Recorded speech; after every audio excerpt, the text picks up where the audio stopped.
Welcome to the SABC TV License Loyalty Program, where your payment isn't just about paying fees. It's about joining a vibrant community of connected viewers. Ready for the journey? Here's your roadmap. Sign up at sabctvlicenserewards.co.za and unlock an instant reward. You'll get an SMS to confirm your registration. Make a 50% or 100% payment to your account for a payment confirmation SMS and a promotional code. Explore our partners' product catalogs for an array of offerings. Receive an SMS voucher for your favorite outlet as the icing on the cake. Don't wait. Dive into a world of benefits. Register now at sabctvlicenserewards.co.za. T's and C's apply. Remember, TV license fees aren't just payments. They make a difference. Update at noon, midday to 1 p.m. Just another sports story before we get to your comments. Now, the Premier Soccer League is set to kick off on the 3rd of next month with a new sponsor in Betway. Now, this was officially announced a short while ago by the PSL chairman, Dr. Ivan Khoza. And the announcement comes at the back of a now former sponsor, DStv, withdrawing from its sponsorship deal a year before its conclusion. PSL chairman, Dr. Ivan Khoza explains. So all the things that we do in a manner that is understandable to say, what is the market expecting? Our market is very fastidious. They know what is right, they know what is good for them. They are itching as we speak. When is the league starting? It shows that, on our toes to make sure that we do things in a manner that's going to assist us in making sure that, we start on the right footing. I can tell you that the league is starting on the 3rd of August. As indicated. No amount date is going to be shifted. It's starting exactly. The CEO will be issuing the fixture this afternoon of what is happening on the 3rd of August as promised to everybody. Sitting here, ladies and gentlemen, it is my pleasure to invite Mr. Lawrence Michael to join me on the stage. It's a short day for me. Beyond this press conference, we now have Betway Premiership as a sponsor of the league. Thank you very much, DStv Premiership sponsor. It was done in this way because it was part of the plan long time ago. We in the executive committee, we know that. The media and other people don't know that. That's why we are here, because we are going to be continuing on other elements of our business. And that was the PSL chairman, Dr. Ivan Khoza. Meanwhile, Betway CEO Lawrence Michael, not quite sure how to say that, Michelle, I think it is, says that this is the single biggest sponsorship in South African sport. We're thrilled to announce a significant investment in multi-year partnership with the Premier Soccer League. This partnership, I must remind you, is the single biggest investment in South African sport. Okay, let that sink in. Biggest single investment in South African sport. And underscores Betway's commitment to the future of South African sport, and especially the future of South African football. One of the major issues that the chairman spoke about this morning, which we're definitely going to be furthering, is content. We think that we can do a lot with content around the PSL, around the heritage of the PSL, but we need a partner to do that. And that was the Betway CEO, Lawrence Michael. So that's the latest news from the PSL. Sakina Kamwendo on SAFM. Time now to listen to your voices. Let's start with the voice notes. Janine Saki, I'm applauding the guests that were with Kathy, that were saying they're improving the lives of the street kids. They must also reintroduce Girl Guides, Scouts, Cubs, Brownies, though it would be hard for them to camp because of crime. Regarding taxi industry, the government must take action because they are controlling the whole South Africa. They can put a rank in everywhere if they want. And I'm saying thank you to Mr. Ncube for what he said is what we know. Thank you, Saki. Hi, Sakina, your producers, and to the listeners. Sakina, I had a very successful meeting, though it was short, but appreciated, with the Minister of Police, Honorable Senzo Mchunu. And it was certainly a very great experience, and having that opportunity ever since 2006, with what has been happening to me in my life in general. And again, I'm very happy, and I just need to appreciate the man. I just wish that he remains the person that he is, so that South Africa could be safe, both from those actually committing crime and both from those police that are actually using their duties to victimize people and the innocent. It's Fikile Mbambi in Cape Town. Thank you. Good afternoon, Zakina. Hope you're well. You know, I was listening to a segment of Kathy's show where she was talking to these guys that are experts on Africa, and they're talking about the youth in Kenya and Uganda and everything like that, and that the EFF have got all these branches that they've opened up across Africa in the different countries.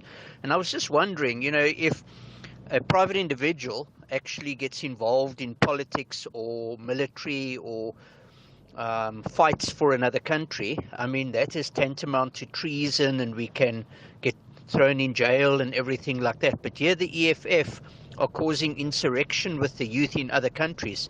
How does our Department of International Trade and all that see that? I mean, surely that is against the law. Mark from Cape Town. Good afternoon, Sister Sakina. This is Mbongo Sondisa Palindulo. Sister Sakina, I don't think it's a laughing matter or fun anymore. This thing of KZN police killing people. I don't think it's all about crime now. What if maybe they are settling scores? It cannot be that it's the only province that keep on eliminating people. Why it's like now they are a trigger happy? Those people were not taken to court. They were not found guilty. They say no, like they are suspect. If let's say you are a suspect, you are not like you are someone who have not been found guilty. So what is it that now every now and then they are killing people in numbers? Maybe it's just a death squad now. You need to look at this thing like very seriously. I'm starting to be concerned now. I'm not happy at all. I think IPID should investigate. They can't always say, no, we killed like suspects in numbers. Why can't they arrest and take people to court? Good day. Bishop Makwana from Leboa Zone F. So, Sakina, everything in South Africa has risen up. No, and the politicians who are supposed to be dealing with these issues, all they do is personal insults in parliament. No, this can't be happening. Because we are suffering here. We are suffering here. We are suffering. Yo.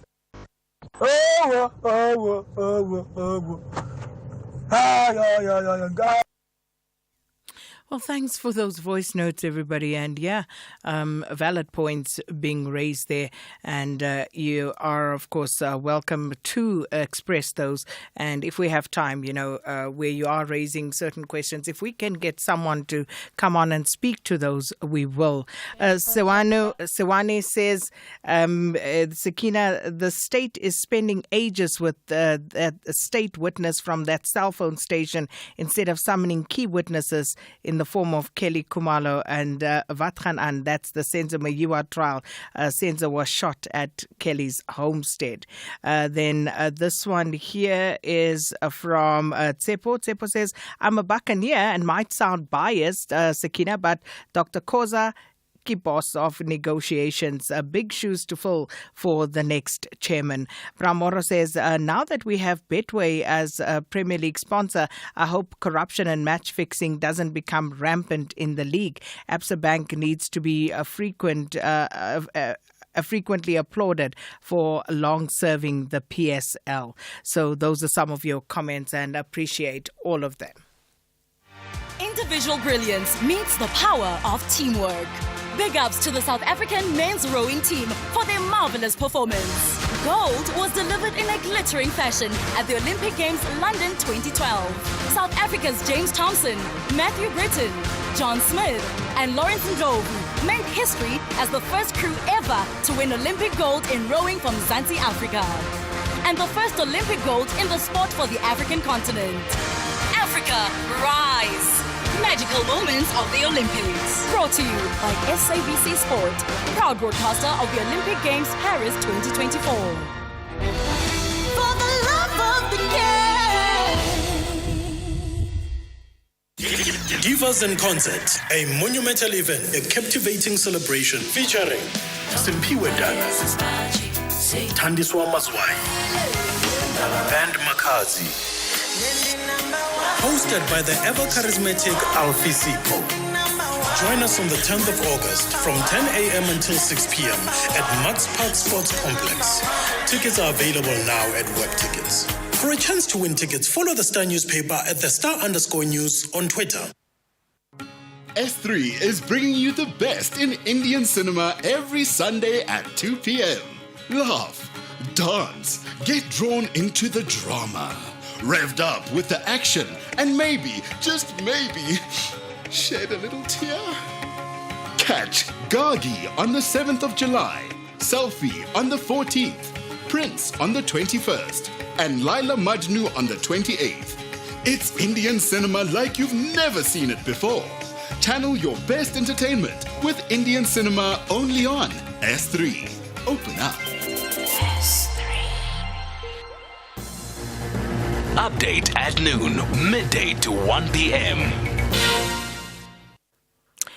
Now, the first South African female wheelchair Wimbledon winner, Khutatso Monjane, says that people with disabilities should be given equal opportunities to showcase their talent in sport. Now, the three-time Grand Slam champion Monjane was speaking in Polokwane, and she's been congratulated for her recent Wimbledon victory. The event was organized by the Limpopo government.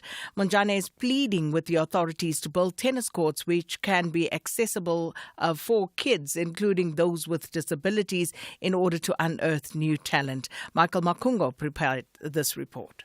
38-year-old Khutatso Monjane from Seshego outside Polokwane has once again made South Africa proud. She clinched the women's wheelchair tennis doubles title. She was playing with Japanese partner Yui Kameji. Monjane's journey has been marked with challenges and remarkable achievements. She was born with a congenital disorder affecting both her hands and one foot. Her other foot was amputated. She defied all the odds and has risen to become one of the top wheelchair tennis players in the world. After winning the Wimbledon wheelchair doubles title, Monjane wants to make impact in the communities through her achievements. I want to, have an impact on the society or the community. I've realized in all my past struggles, it's not easy to ask money for myself. But if I can ask, assistance to make change in the community, it's the right thing to do. I think it's of importance for me to give other kids an opportunity to really play sport like tennis, because I don't want them to be like me, start late. Monjane wants to be an inspiration to the young generation. For me, it's not, necessarily about, becoming the first one to do whatever. When I started playing sport, I played sport because it was fun, All these other things that are happening is just, bonus. But hopefully that can just encourage, the next generation. When I picked up the racket, I didn't know, how important is this sport. I was playing for fun. So I just want to give others hope, Premier Dr. Poppy Ramatuba has made commitments that funds will be raised to build tennis courts to fulfill Monjane's dreams. Ramatuba says businesses have already made a 3,000 rand pledge for the construction of the tennis courts. It might cost up to, I think, around 500,000 that tennis court. The captains of industry who pledged to support the Premier were able just in this pledge 290,000. So we've already raised more than 50%. So nothing stops that tennis court from being constructed. Then my plea is for other business people. Can we really make sure that her dream comes true? She's not asking you to pay for her trip. Munchani's achievements include reaching the top 10 of the International Tennis Federation rankings, peaking at number 5 in 2005. She has also represented the country at the Paralympic Games in 2008, 2012, and 2016. She will once again represent the country at the Paris Paralympics Games from August 28 to September 8 in France. Michael Makungo, SAPC in Polokwane. And of course, we're going to hear a lot more sports-related stories during these next 2 weeks when the Olympics will take place in Paris. And of course, apologies that we couldn't get in touch with many of our reporters following the court stories, literally just struggling, some of them, to get out of court. But of course, please stay tuned to SAFM, and our news bulletins will also carry updates on those stories. A very good afternoon to you, Mam Sagina. Mam Sagina, here in South Africa, our rights are being violated. We are being taken for granted here in South Africa. President Ramaphosa said 7% of vulnerable persons with disabilities should be working within the government institutions. But even now, there is no such. Yesterday, I visited the Department of Women, Youth and Persons with Disabilities, seeking for a possible internship or learnership. You know, I didn't even meet any department's officials there. I only saw the security guard who escorted me to go home. He told me that as people with disabilities, some of us were illiterate and we don't have qualifications. Sisagina, is very sad. It's very sad. And let me tell you something, Sisagina. Please, you need to do a survey. All these departments, the government department, people who are working there are enabled people. There's no people with disabilities who are working there, Sisagina. We are being taken for a ride here. Our rights are being violated, Sisagina. It's so sad. Kazamola Koza, Pretoria, Soshanguve. I was in Pretoria yesterday in the Department of Women, Youth and Persons with Disabilities. I'm still hurt, Sisagina. And I can hear your pain there. Apologize on behalf of those who did not listen or make time to hear your plight there, Kazamula. But please send me an email if this is something that we could possibly take forward. Sakina, that's SAKINA @safm.co.za. That's all our time this afternoon. Thanks to the production team. Thanks everybody for tuning in and engaging us. And we'll do it again tomorrow. It's 1 o'clock. Here's Madupi Makhalimele with your latest news.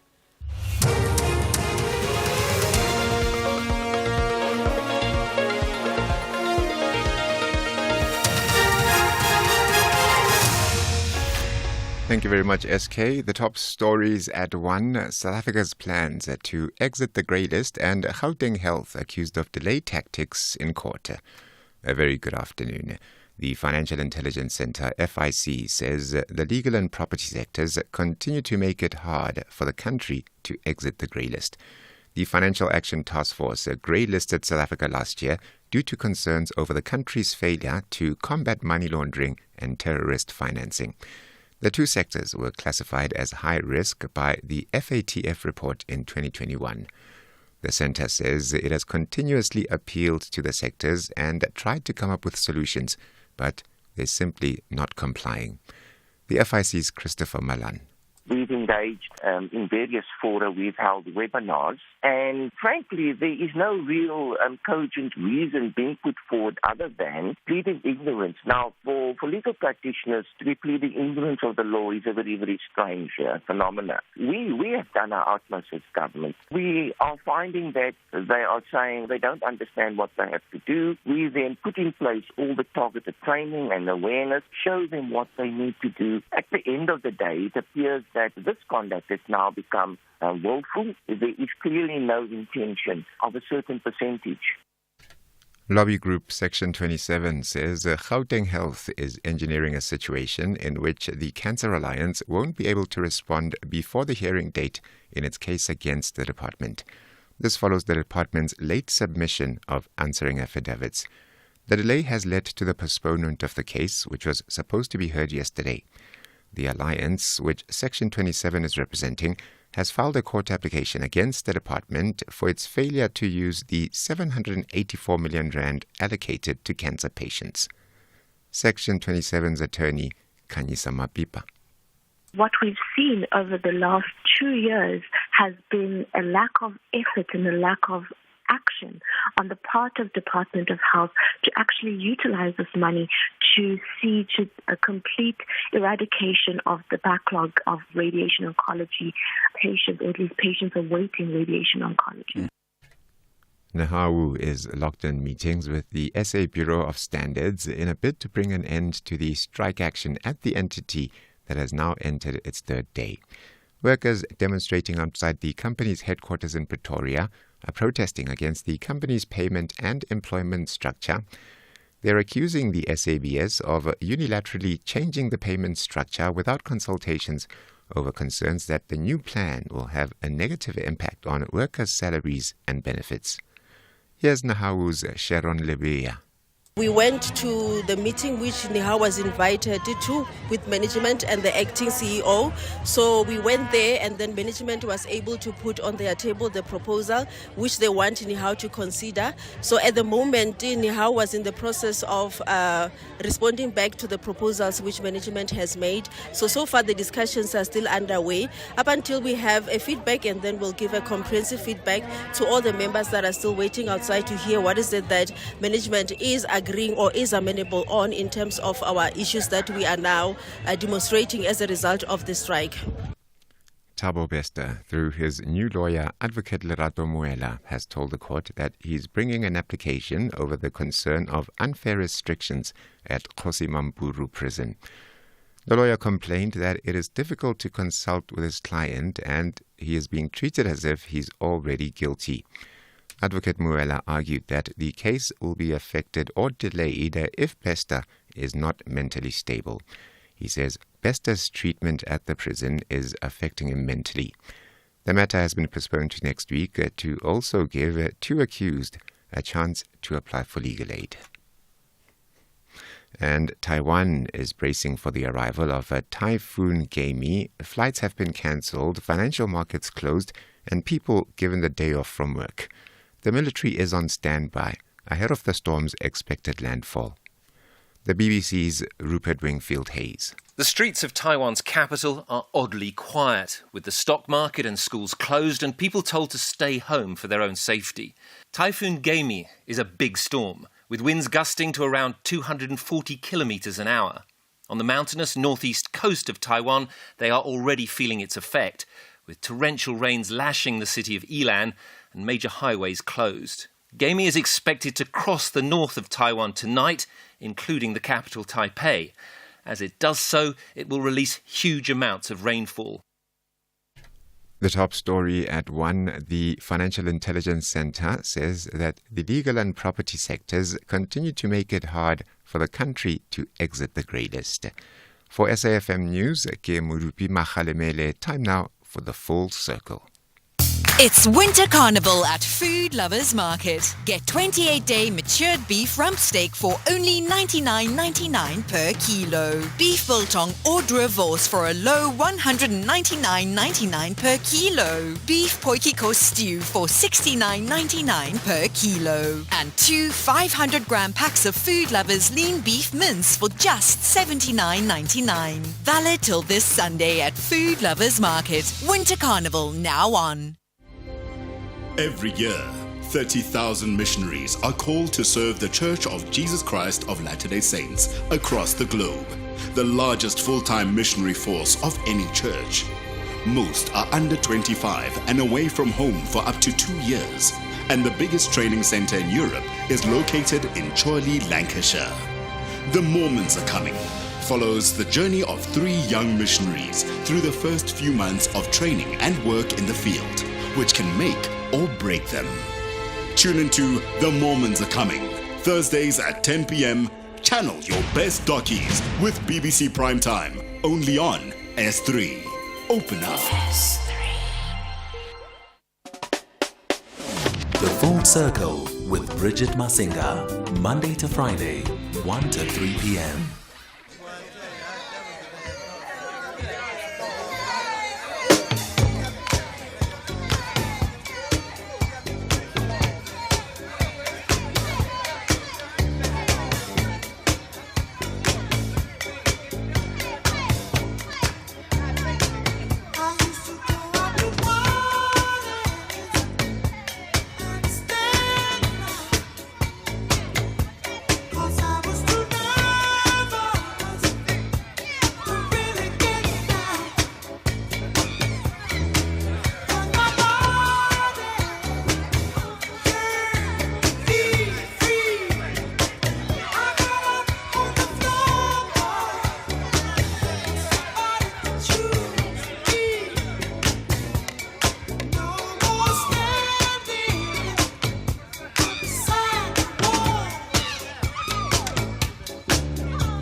We thought we'd open up with this classic piece of music, of course, by the legendary Marvin Gaye himself.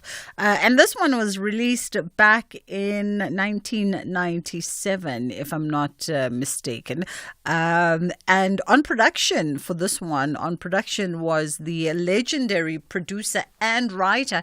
In fact, not only did he produce this Marvin Gaye Got to Give It Up track, but he also co-wrote it, was the legendary Art Stewart. And of course, if you know your music, Art Stewart was one of the most prolific audio engineers and composers who worked on the legendary recording powerhouse Motown Records. He also worked on Diana Ross's Blue album, as well as working on quite a few of Marvin Gaye's other songs. So from Got to Give It Up to Let's Get It On. And he also worked with the likes of Rick James. He was just one of those producers that really had his golden Midas touch on a lot of records that came out at that particular time, and especially by artists who happened to be signed and working with Motown Records. That is how we kick off the show today. On this fine Wednesday afternoon, we've got a lot of show coming your way over the next 2 hours. We're going to be touching base with some folks who have a vested interest in, of course, the South African Sign Language being officially recognized. And the question on the table is whether or not this has sparked any significant changes as was hoped for by South Africa's deaf community. And we're going to be in conversation with Nhlanhla Simelane around that. Also coming up today, we are catching up with DKMS. They're an NGO that deals with blood stem donations, and we'll find out more about, blood stem donation, and of course how we can get involved with some of the campaigns and even some of the data around donations. On the other side of 2 o'clock, it is a Wednesday. We're taking a look at all things parenting in our Parenting Corner. And we're talking about destigmatizing parenting support networks. And I think this is probably a conversation that maybe is a little taboo in some communities and amongst some families because of the notion or I don't even know if it's a notion or a belief, really, that parenting should just come easy. And we know that it does not. And so we're going to have that conversation on the other side of 2 o'clock. And also coming through to join me after 2. She is one of the most interesting young people in South Africa, one of my favorite people, in fact. She's an artist and a performer, creative director, and she just really pushes boundaries in the most interesting ways with her siblings. Mante Rabane is going to be on the show after 2 o'clock. If you've never heard the name before, trust me, it's one of those names that you definitely want to keep a keen eye on. It's just gone 1:15 o'clock on the Full Circle with myself, Bridget Masinga on SAFM, leading the conversation. And of course, you can always be a part of that conversation by giving us a call on 086 000 2032. That's our call-in line. Or 061 410 4107 is the number that you can be in contact with us via SMS. Or rather via WhatsApp. Let's take a quick short break and then we'll be right back. S3 is bringing you the best in Indian cinema every Sunday at 2 p.m. Laugh, dance, get drawn into the drama, revved up with the action, and maybe, just maybe, shed a little tear. Catch Gagi on the 7th of July, Selfie on the 14th, Prince on the 21st, and Laila Majnu on the 28th. It's Indian cinema like you've never seen it before. Channel your best entertainment with Indian cinema only on S3. Open up. S3. Be prepared to perform with Bridgestone. Purchase 2 or more tires at participating dealers and stand a chance to win your share of 2 million rand worth of Samsung products ranging from phones, tablets and TVs. Enter now at bridgestone.co.za. T's and C's apply. Bridgestone. Prepare to perform. Futafree is more than just football. It's a celebration of passion, community, and the magic of Africa's beautiful game. Futafree, goes beyond the final score. Uncover the heart of the game with special profile segments, taking you on a captivating journey across the continent. Experience the fabric of African football. Foot Afrique, every Saturday at 1:30 p.m. on SABC1 and Mondays at 6:30 p.m. on SABC Sport on DTT Channel 4. Also available on SABC Plus and SABCSport.com. Proudly brought to you by SABC Sport. For the love of the game. Arts, culture, and robust conversations with Bridget Masinga. So our first conversation is around an opinion piece that was written by Nhlanhla Simelane, who is a student assistant with the Department of South African Sign Language and Deaf Studies at the University of Free State, looking at 1 year on and asking the question whether or not the official recognition of South African Sign Language has sparked the changes hoped for by South Africa's deaf community. It's been a year since the President signed off on the amendment bill to include South African Sign Language as one of the country's official languages. That is the question on the table. How are you doing, Nhlanhla? Are you good? I'm good, thank you. How are you, Bridget? I'm fabulous, thank you. Can't complain at all. So it's been a year since, the signing of that amendment bill to include the South African Sign Language as one of the official languages of the country. And you ask the question, what has changed since then? Really, I felt the need to actually reflect on this because, looking at what we hoped for or anticipated, as being myself part of the deaf community, we really thought there'd be improvements and developments, and hence the opinion article. Yeah. So talk to me about what the community, as you said, what the community had anticipated or had hoped would, transpire post the signing of that bill. Right. So with the signing of the bill, the most significant part of it was an official recognition, not only for the language, but also for the deaf community itself and deaf culture. A lot of people do not know these things, and we hope that the signing off on this amendment would then help in this regard. Expand on that for us. Expand on that, because obviously, as part of the community, you can better articulate what helping in this regard would mean or would entail in practicality. Well, like I said in the article, it's not really much that change in terms of practicality. Really, it has a symbolic effect rather than a practical effect on it. That's really pretty much it. Yeah. Okay. So let's then look at some of what you say in the article, right? Because in the article, for instance, you write that since the signing, the South African Sign Language has mostly benefited from exposure from the sign language indabas held in March and another in February. And the indabas had an aim of discussing the standardization of South African Sign Language and mapping a new way forward. And these indabas were obviously included several stakeholders, right, as part of the conversation. Let's unpack what discussing the standardization of South African Sign Language means and what way forward are you hoping to map out, or were you hoping would be mapped out by the official recognition of the South African Sign Language? All right. So given the fact that, firstly, we have regional dialects, for example, in the country, it's sign language. You find that, for example, a person or a signer from Johannesburg might not necessarily sign very similarly with someone who's in Bloemfontein, So the standardization is in that sense that, we're looking at finding the one sign language instead of having so many variants of it within the country.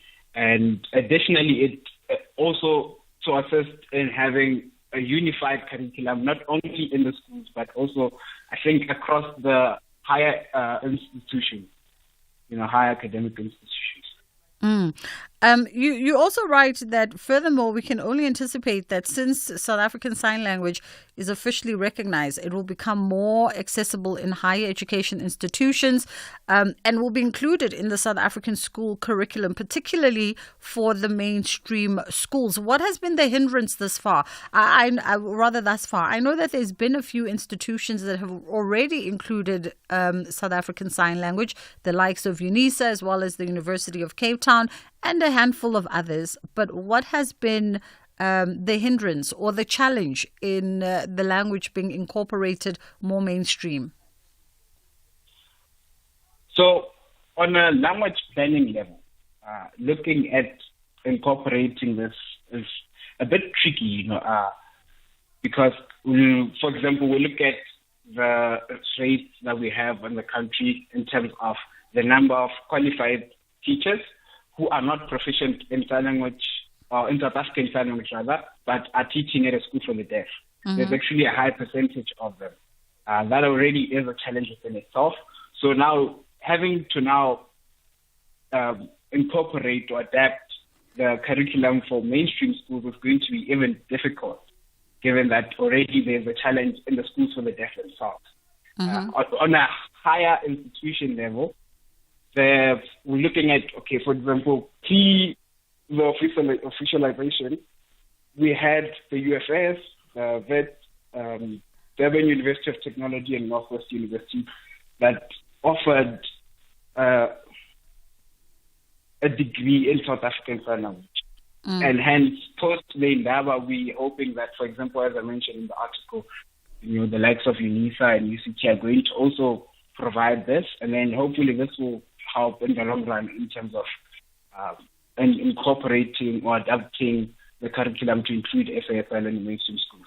I hear you, Nhlanhla, talking around, and rightfully and justly so, right? Because it speaks to inclusion and proper representation, talking around the lack of proficient teachers with a command for South African Sign Language in mainstream institutions, even in as far as those teaching within, deaf community schools.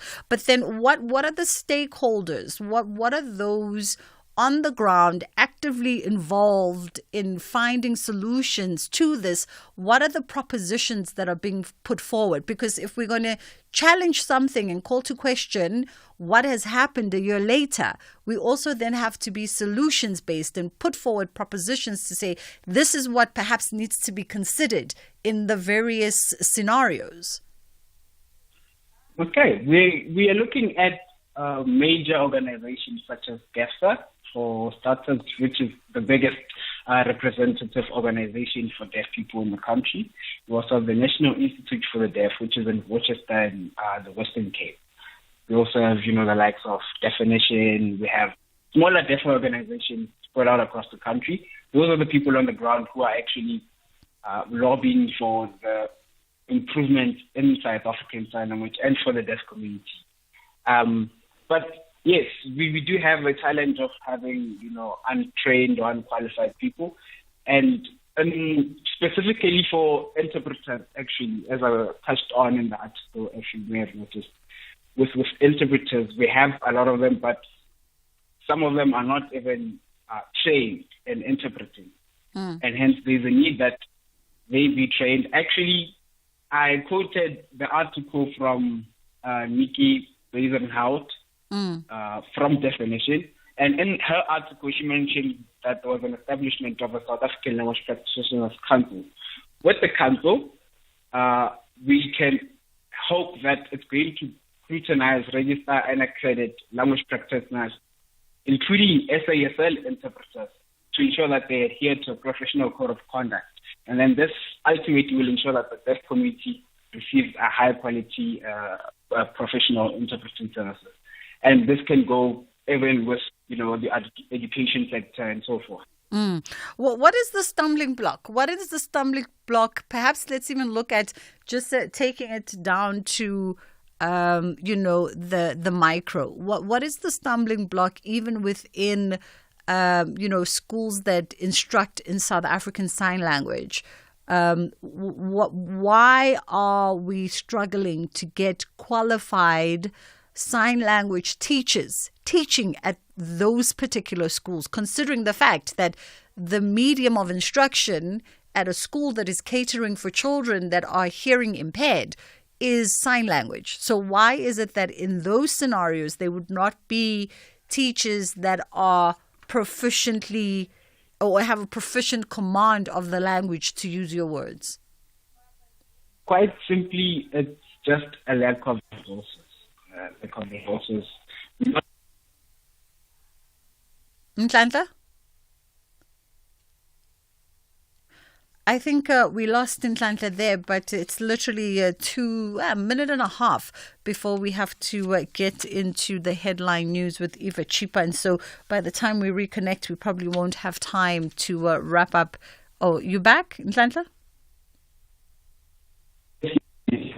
Hello? Okay, we've lost Nhlanhla, but I think we get the gist of what he was trying to put out there for us to perhaps chew on and consider moving forward. Is now that we have officially recognized the South African Sign Language, what do we do next? How do we then practically ensure that the deaf community of South Africa is proficiently serviced by people who really have a good instruction of the language, and how do we make the language accessible to more sectors and more individuals in South Africa who need the language so that services even can be accessible to those that are hearing impaired, as well as also, if it's an 11th language, in an ideal world, one would also like to get to a point where socially even we decide on our own accord that over and above the language that you speak at home and your secondary other tongue at home, that perhaps you might have an interest in picking up South African Sign Language, right? Yeah, the tricky thing with languages is that you can pick up a language, but if you don't have someone to speak to, then the language kind of falls away. But it would be an interesting language to get at least just the basics of the instruction of the language. That would be nice. It's 1:30. Eva Chipa is standing by with the headline news. Let's have the conversation. WhatsApp voice notes on 0614 104 107. A very good afternoon. With the news headlines, Ke Modupi Makgalemele. The defense lawyer representing one of the witnesses in the Enyobeni Tavern tragedy inquest has described the evidence by a former police lead investigator as hearsay. The Financial Intelligence Center says that the legal and property sectors continue to make it hard for the country to exit the grey list, and Britain's new foreign secretary has arrived in India for talks with ministers and business leaders. Details of these and other stories at 2. Here, there, and everywhere. SAFM 105.7 FM in Cape Town. I swear, Madupi, the next time my team makes me call you by a different name, they're going to owe you lunch, and I'm going to make sure that they deliver on that lunch. That was Madupi Makgalemele with your 1:30 news bulletin. Now, though, we are catching up with Mzukisi Nokutu, who is going to be telling us more about DKMS, and they are an NGO that deals with blood stem donations. We're going to talk more about the work that they do and, of course, the importance of us getting actively involved with blood stem donation. Mzukisi, how are you doing? I'm good, thanks. How are you, ma'am? I'm great, thank you. Give us some background on DKMS. Okay, so with DKMS, they're looking for, usually what we do, they look for... Firstly, give us some history as to who you guys are before we even get to what we are seeking. Let's get some understanding as to who you guys are, and then we'll get into the work that you do. Oh, okay. So who are we? Okay, with DKMS, it's a German word. They started in Germany, so it stands for the German Bone Marrow Center.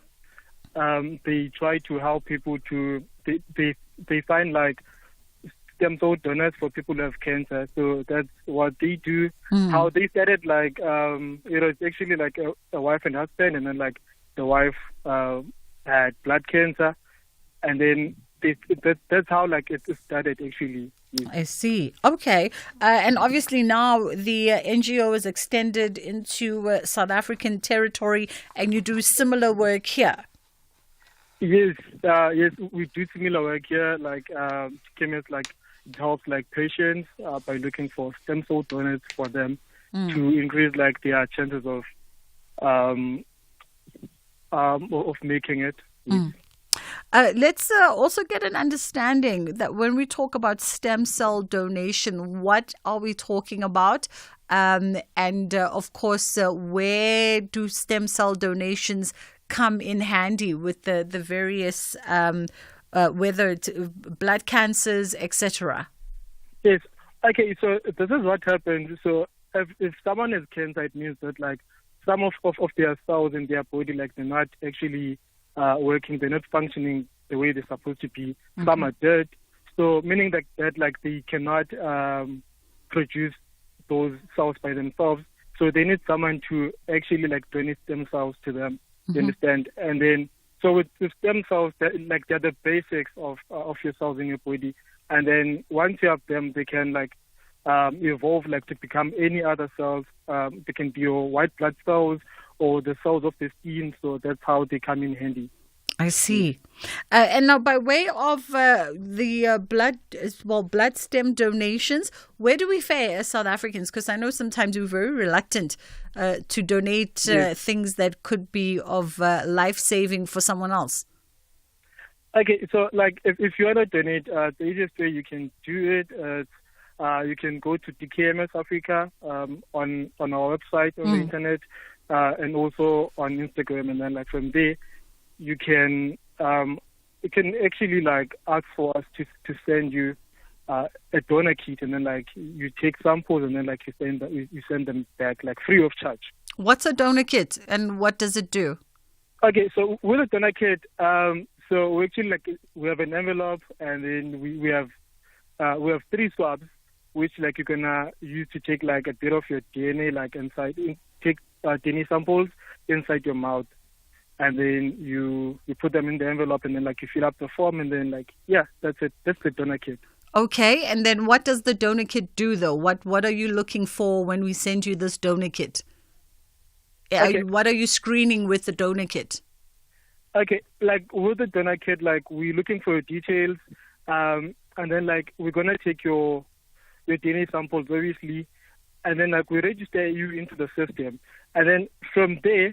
Once we put you in the system, and then like we do like tests like with our patients, and then like if it happens that like a match, which is like something which is rare, so for you to be a match, the chances are 1 to 100,000.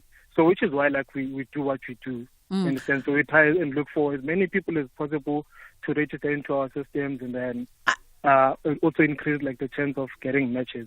I think what I'm trying to get our listeners to understand, Mzuki, is like in the process of the screening, for instance, when people take the internal swab of their mouth, put it in the envelope in the box, and then send it over to you, because there's a whole bunch of apprehension about things like this. So people just want to understand in the process of screening, what are you screening for? Are you screening for particular blood types? Are you screening to eliminate particular maybe genetical diseases or dispositions that could exclude somebody from a blood cell donation? Are you screening to find particular types of blood cells? And then what then happens with that information when you've got it? Then you bank it, and when does it become of use? Oh, okay. So the thing is, like when you take the swabs, obviously like what we're looking for, it's your DNA. So like we try like and match your DNA. Okay. the blood type, it plays a role, but then like it's not that much of a role. The reason why you're taking your DNA is because like your DNA like must be a match like with that particular person.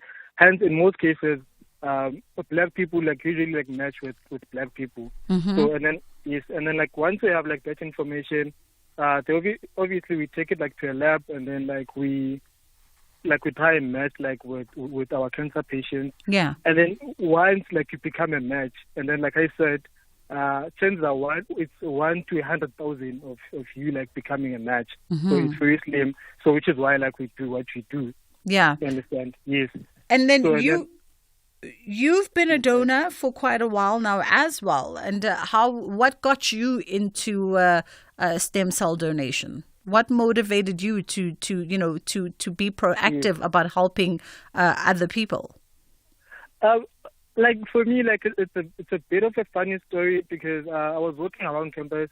I'm a student like in Northwest University, so I was working around campus, and then like I saw like the KMS people doing drive, and then I was with a friend. I was like, "Show me, like let's just go and check." Like I was just curious, and then like when I got there, and then I got the information, and I wanted to help. I remember like I actually told like the people who were doing the drive that I'm gonna be there to 1 in a million, and then like after like about 2 months, I was a match.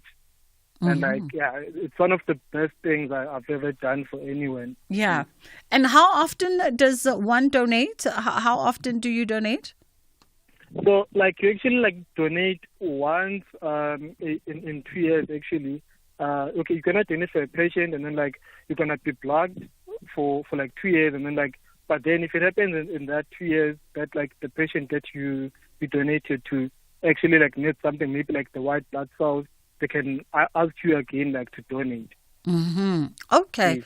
Okay. So, and donation obviously is by way of a blood donation. Yes. So yes, it is by blood donation, and then like it. But then like how they do it, like you're gonna have like needles like in both arms. So there's a machine like the process is called like peripheral. Okay. Process. So they're gonna take the blood from one arm, and then like it's gonna go to a machine, and then your stem cells are gonna be filtered, and then your blood comes back into your body. Oh, I see. So the blood goes out one arm, goes through a filtering machine, and then comes back on the other arm once it's gotten what it requires. Yes, ma'am. And actually, before that process, they do like a lot of tests, because as much as like we're trying to save like other people's lives, we're not trying to put other people's lives in jeopardy. For instance, like if maybe like you have like underlying diseases, like you cannot donate because you also like care about your own health as well. Awesome. All right. Thank you so much for that information, and good on you for playing your part. These are the kinds of South Africans we like to be in conversation with. That was Mzukisi Nokugu, and he is a volunteer donor with the DKMS. If you want to be a part and do your part for stem cell donation. You heard donors are always needed, because sometimes you are that 1 in a million donor. You can go on to a DKMS Africa and go have a look at the work that they do. It's just gone 20 to 2 o'clock. We're going to take a quick pause here, and then we come back on the other side and we get into Maiden SA. The reality is that 90% of South Africans don't save enough for retirement. This National Savings Month, why not be part of the 10% who do?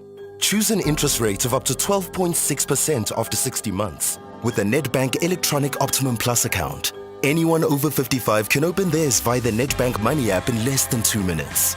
Join the bank that's best for your savings goals. See money differently. Nedbank. We're a licensed FSP and registered credit provider. T's and C's apply. When Freddie, a troubled woman, is nearly assaulted outside a nightclub, the toilet attendant steps in to help. Baba, a former child soldier, acts with swift, unstoppable brutality. She's entranced. The pair form an instant, intoxicating connection. Something dark within both of them quickly emerges. Soon, they set about exacting revenge on people from Freddie's past. Baba's skill for violence and Freddie's tinge of psychopathy prove a lethal combination. But they are not the only ones on the hunt. We hunt together. Mondays to Wednesdays at 9 p.m. on S3. Starts 24th of July. Channel your best drama with BBC Primetime. Only on S3. Open up. S3. Made in SA with Bridget Masinga. We are catching up now with Mpahlela Mokhati, a.k.a. Mr. Decorum, and he's one half, from what I understand, of the founders of Decorum Stylists. How are you doing today?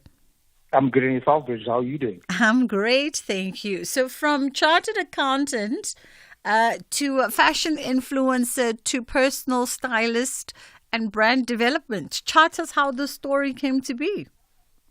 Well, it's quite a journey, I must say. I mean, studied at Wits, and when I left Wits, I then went to do my articles. And when I got to articles, I expected chartered accountants to dress in a specific way. And I didn't see that. I didn't see, the look that I was expecting.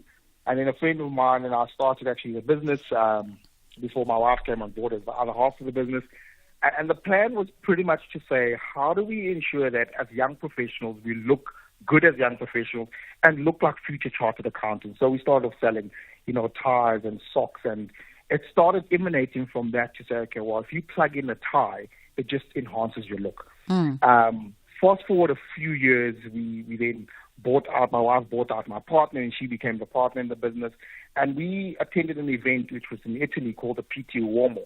And for the first time, we tried out what was called the his and hers, where we made identical suits, obviously juxtaposed, but making sure that the female buttons sit on the right side and the male sit on the left, etc., etc. And we got an amazing reception from that. And we said, but hold on, maybe we've got a concept here. Why don't we make professional power suits for males and females? Because a lot of corporate individuals will say, it's too short, it's too long, it doesn't fit me well. And that's where it was born. That's where Decorum was born. And we then started looking after professionals, looking after wardrobe makeovers, making suits for individuals. And it really emanated from seeing a need that you walk into a store and you can't find something that fits you, doesn't fit well, it's too baggy, you still have to tailor it. And we said, how about we look after the professional, be it female or male, and we don't discriminate across the board and give them something that fits their body to the T.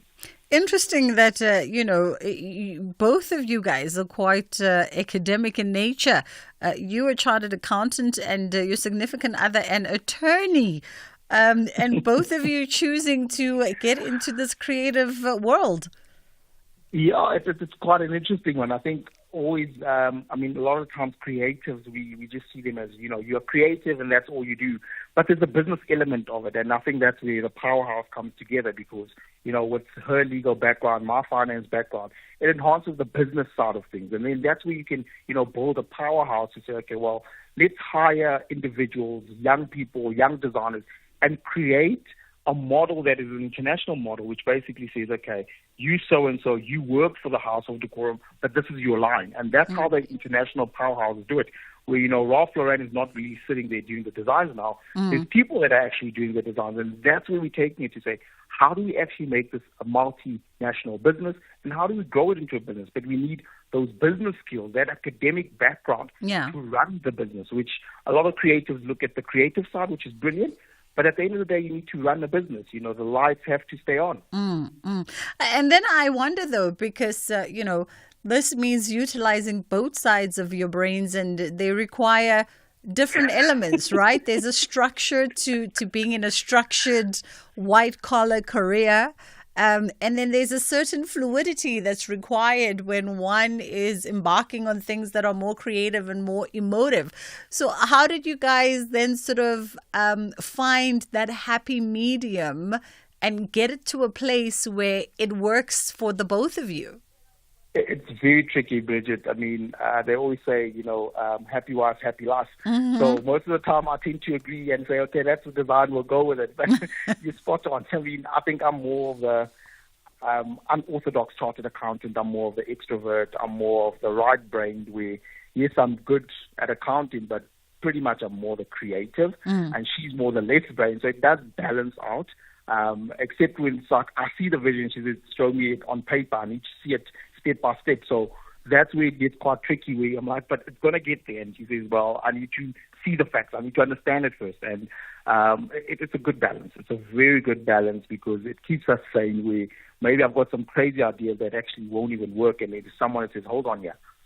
Will it work? Can it get there? You need a little bit of pessimism in there that'll actually hold you back and keep you to account. And that transparency is quite good. I mean, I joke quite a lot of times and say we actually have board meetings in the house for like an hour. People are like, why would you guys do that? I say we need to discuss the business. We need to know what's happening in the business. We need to stick to the vision of the business, the management accounts. Are we actually on track? Yeah. Are we doing what we're supposed to do? And it sounds crazy, but those are the important things that we need to do. And then saying, okay, well, in future we need to let go and let other people run it. And we'll just sit as shareholders and let them run the business, let them run the vision. But that's how you grow. You can't grow when you're holding on to all the roles. Absolutely. I'm looking at your Instagram accounts at decorum_stylist on Instagram. And I guess you couldn't have found by way of what you're saying, sort of the niche that you wanted to fulfill, right? People who wanted something a bit more bespoke that answered their needs, that the tailoring also called to the uniqueness of every person's frame. You couldn't have found a better spokesperson in the partnership with the bold one, old Phumudzo Manenzi. Yeah, Phumudzo Manenzi, 100%. I mean, we've worked for the last probably 10 years with Phumudzo while he was still at the SABC. He's a brilliant brand ambassador for us. He's got the frame, he's got the looks, he's got the suit. A suit literally hugs him. And we're very fortunate to have him. He's very loyal to the brand, and we love that about him. And we really, really appreciate having Phumudzo as part of the brand. Interestingly enough, I find a lot of consumers, especially if we're looking at retail from its sort of various levels, whether we're looking at, apparel, clothing, or home design, but consumers are leaning more and more towards what is the brand story. And, the consciousness and authenticity of a brand. And do you think that has helped younger, smaller brands like yourself cement themselves in what is very much a competitive space? Because, you speak about Ralph Lauren, and I'm not too sure about your price points, but at any point in time as a creative, you're competing not only with your sort of peers domestically, but you also, because of access and availability, you're also competing with consumers that can just hop on a plane or go online and get a Ralph Lauren suit in times 10. But the advantage is the fact that people are now leaning towards more bespoke personal stories, brand stories, knowing what the brand ethos is all about and brand consciousness. And have you found that shift has helped y'all in building your brand? Most definitely. I think that's what you want to tell. I mean, when we did Paris Fashion Week last year, we wanted to tell a truly South African story, but, it's expected that when you come in as an African designer, you're going to just bring patterns or just bring cheetahs and lions. And we said, look, let's actually bring in a sense of what it is that we've got bespoke tailoring in Africa that's actually on the same standards as the Italians, the same standards as the British. So we brought that, and we brought something that was quite different because it was unexpected. And a lot of people would always expect that, South Africa is just going to be patterns, and that's all we're about. But we're more than that. As you rightly said, we can compete with someone that's sitting in London, that's a venture capitalist that says, well, fly into London and I need a wardrobe overhaul. It's very possible, but there's a specific suit that they want. There's a specific way of tailoring. They want it handmade. They want the buttons to be functional. They want specific things. And it's a market that knows what they want. They actually genuinely understand that this is, for example, a Laura Brianna fabric. This is a Drago fabric, a Barbados fabric, and they're willing to pay for that kind of fabric. So telling a story, say, yes, we're making it in South Africa, we're making it in Africa, but the standard and the craftsmanship is on the international level. That just resonates with a lot of people, and they say, "What? How do you incorporate this pattern? What is this pattern?" For argument's sake, we use, because we use the Sotho pattern, but we incorporated the different colors in terms of Botswana color, the blue, the Tsonga colors, the berry colors in part of our range. Is that we actually diverse. We're not necessarily saying we're sticking to one thing, but at the same time, the craftsmanship is is second to none. Yeah. Mapehla, we have to leave it there this afternoon, but thank you for the conversation. That was Mpahlela, my apologies, Mpahlela Mokhatli, who is a founder of Decorum Stylist, one half of the firm, of course, as you heard, working side by side with his wife on this particular company. And you can find them on Instagram at Decorum_Stylist is their handle. That was Mapehla Mokhatli. This program is brought to you by SABC Education, enriching minds, enriching lives.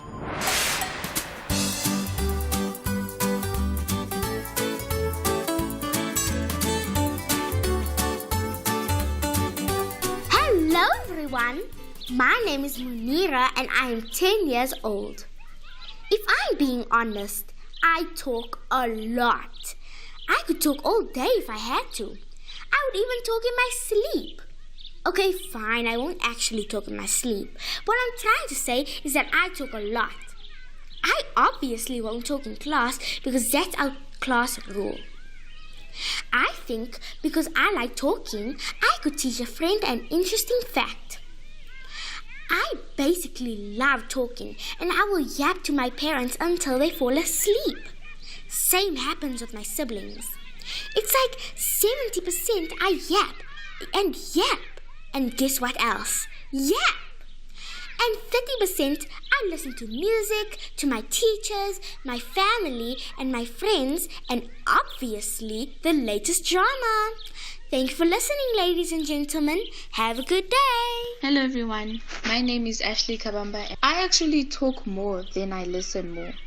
I believe the importance of listening more and talking less can improve our ability to understand people and make us a better communicator. I have had moments where I did wish someone had listened to me more carefully. That was a moment where I felt misunderstood.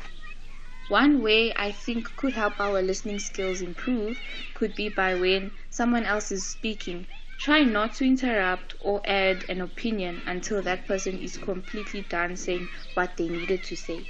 I really do believe if I were to listen more to others, I would really learn a lot of new things. Hello everyone, I'm Rishvika Talib. I consider myself more of a listener than a talker. I don't talk much to people. I prefer listening to what others have to say. The importance of listening more and talking less is that you get a chance to observe people and read them based on how they carry themselves in a company. There are times where I don't stop talking. Sometimes I can talk more than others, and that's where I want to be heard the most since I'm really talkative. I've noticed that when you pay more attention to what others say, sometimes you can learn things from them, whether it be life lessons of their own or just useful things in general. You can improve your listening skills by being more attentive in conversations and observing others while they speak. Thank you for listening. Bye. Good day. My name is Mene Angel Ngavera. And to be honest, I talk more than listening more. The importance of listening more and talking less is that you get to keep those things that you've heard in your mind, in your heart, and literally if it's a warning, you'll obviously remember it all the time. Like when your parents tell you that don't come back home late, come back home early, do the dishes and things like that. It's something that you always remember. Yes, I had wished that there was a time where someone listened to me more carefully.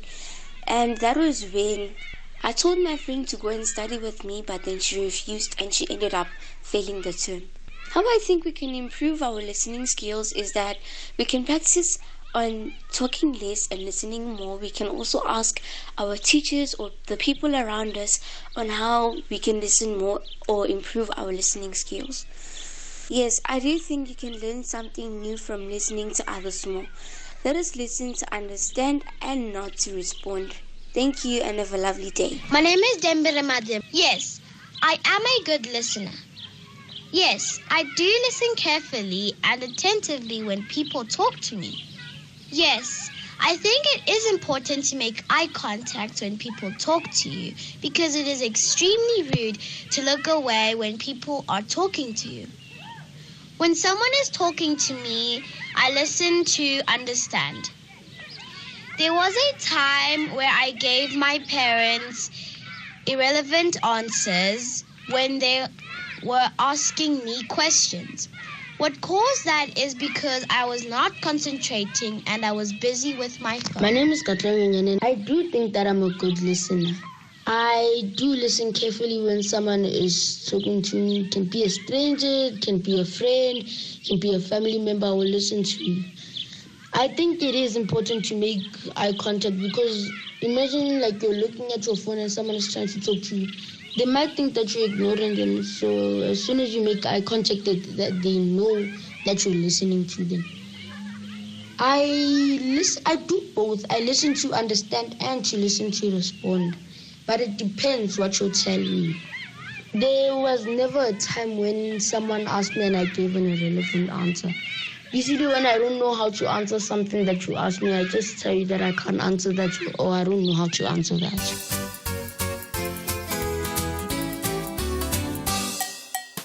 Hello friends, happy Wednesday! Today we're talking about the importance of listening not just to hear, but to understand.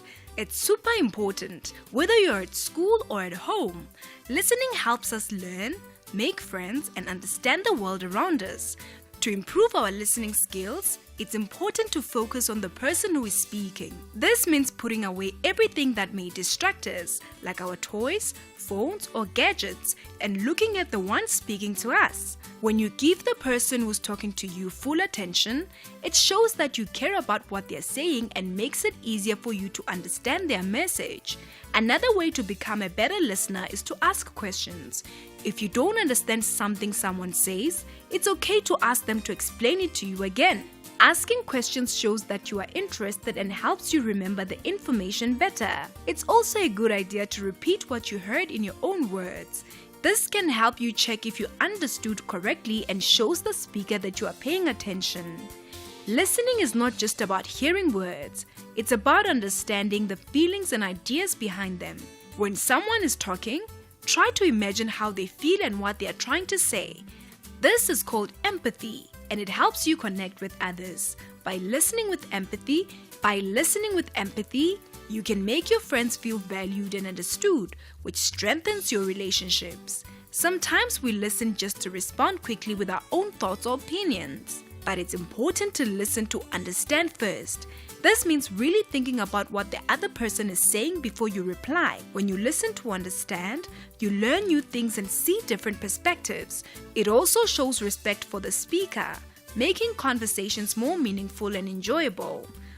Developing strong listening abilities can have a significant impact on your life. It can enhance your academic performance, foster friendships, and improve your ability to solve issues. So whenever you're engaging in a conversation, make sure to focus completely, inquire, and provide feedback. These actions will transform you into an exceptional listener and a more supportive person.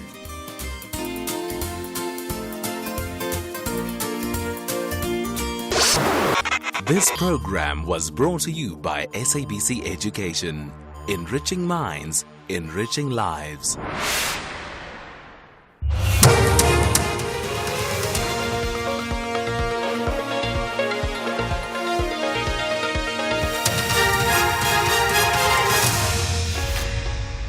The top stories this hour: witness slams evidence in the Enyobeni inquest and concerns over increased attacks on EMS workers. A very good afternoon. The defense lawyer representing one of the witnesses in the Enyobeni Tavern tragedy inquest has described the evidence by a former police lead investigator as hearsay.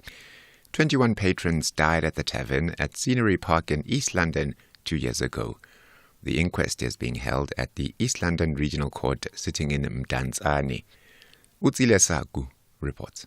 According to Brigadier Mxolisi Ngojana, witnesses informed him that Tembisa Diko was on duty as a bouncer during that fateful night at the tavern. Diko allegedly used a pepper spray to control the crowd during that night. Ngojana told the court that the pepper spray was later recovered from Diko, who denied ever using it during the night in question. However, during cross-examination, Diko's lawyer, Mzwanele Nkebe, contends that Ngojana's evidence can't be relied upon as there's no proof showing his client using a pepper spray in the video footage. Ngojana has concluded his testimony. The Financial Intelligence Center says that the legal and property sectors continue to make it hard for the country to exit the grey list. The Financial Action Task Force grey-listed South Africa last year due to concerns over the country's failure to combat money laundering and terrorist financing. The two sectors were classified as high risk by the FATF report in 2021. The FIC says it has continuously appealed to the sectors and has tried to come up with solutions, but the centers are simply not complying. Here's the FIC's Christopher Malan. We've engaged in various fora, we've held webinars, and frankly, there is no real cogent reason being put forward other than pleading ignorance. Now, for legal practitioners to be pleading ignorance of the law is a very, very strange phenomenon. We have done our utmost as government. We are finding that they are saying they don't understand what they have to do. We then put in place all the targeted training and awareness, show them what they need to do. At the end of the day, it appears that this conduct has now become willful. There is clearly no intention of a certain percentage. The Emergency Personnel's Union, SAEPU, is concerned about the increased attacks on emergency services personnel. In the latest incident, 2 emergency personnel were attacked by family members of a patient that they were treating at Kabokweni in Mpumalanga last week. They accused the EMS crew of responding late to their calls. The crew managed to flee the scene by jumping into a taxi. SAEPU President Mpho Mpocheng. They must actually improve the issue of safety. We spoke about so many things in relation to the issue of safety, the issue of cameras, the issue of panic buttons and so forth. So unfortunately, even to date, there's nothing. There's no ambulance or any emergency vehicle that is equipped with any safety measures, safety equipment or items. So it is very, very painful to see that happening because they're not actually doing anything about that. Nehawu has been locked in meetings with the SA Bureau of Standards in a bid to bring an end to the strike action at the entity that has now entered its third day. Workers demonstrating outside the company's headquarters in Pretoria are protesting against the company's payment and employment structure. They're accusing the SABS of unilaterally changing the payment structure without consultations over concerns that the new plan will have a negative impact on workers' salaries and benefits. Nehawu's Sharon Lebea. We went to the meeting which Neha was invited to with management and the acting CEO. So we went there and then management was able to put on their table the proposal which they want Neha to consider. So at the moment, Neha was in the process of responding back to the proposals which management has made. So far the discussions are still underway up until we have a feedback, and then we'll give a comprehensive feedback to all the members that are still waiting outside to hear what is it that management is agreeing or is amenable on in terms of our issues that we are now demonstrating as a result of the strike. And Britain's new Foreign Secretary has arrived in India for talks with ministers and business leaders. David Lammy has promised a reset in the two countries' relationship. The BBC's James Landale. His government is only 3 weeks old, but David Lammy has beaten an early path to India because the country matters. Its economy will soon be the third largest in the world, so if Labour wants growth, British firms will need to do more business here. Talks about a free trade agreement with India have been stalled for months. The Foreign Secretary said he would reinforce the UK's commitment to secure a deal, which he said would be a floor, not a ceiling to Britain's ambitions. But this trip is about more than economics. India sees itself as a key player in the so-called global south, and Mr. Lammy said he wanted to reset Britain's relations with these developing countries. The top story at 2, the defence lawyer representing one of the witnesses in the Enyobeni Tavern tragedy inquest has described the evidence by a former police lead investigator as hearsay. The Full Circle continues. For SAFM News, Kemudupi Mahalemele. Hey, want to check your TV license balance conveniently? Look no further. Our SMS service allows you to do just that. By sending a message containing your ID or TV license number to 44210, you can quickly access your balance without needing multiple inquiries or waiting on hold. Plus, standard SMS rates apply. Take advantage of this efficient method to stay informed and streamline your payment process today. T's and C's apply. Yeah, we can do this. It's been a long time coming. This deserves to grow. It's a great business. If they don't like it, someone else will. And fund me so I can expand. Maybe I can offer them shares. I need to retain equity for staff. It's going to be good for recruitment. Yeah. Possible begins with that one great idea. When Telkom enables entrepreneurs to make their ingenuity a reality, we grow local economies. Telkom. Possible begins here. From 1952 in Helsinki to 1996 in Atlanta, Penny Haynes makes history 44 years later. The sensational swimmer ended the long wait with victory in the women's 100-meter breaststroke. Haynes tried to hold Beard off again. She did it in the 100. Can she do it in the 200? Champions always want more, especially at the Olympic Games. Haynes was not content with just one gold. She scooped the second in the women's 200-meter breaststroke in a brand new Olympic record. Haynes will win gold for the second time, an Olympic record time. Magical moments of the Olympic Games. Brought to you by SABC Sport, proud broadcaster of the Olympic Games Paris 2024. For the love of the game.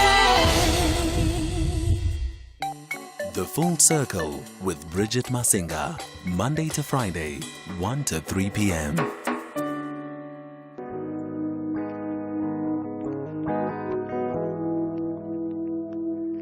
I'll be still in the quiet, in the presence of my God.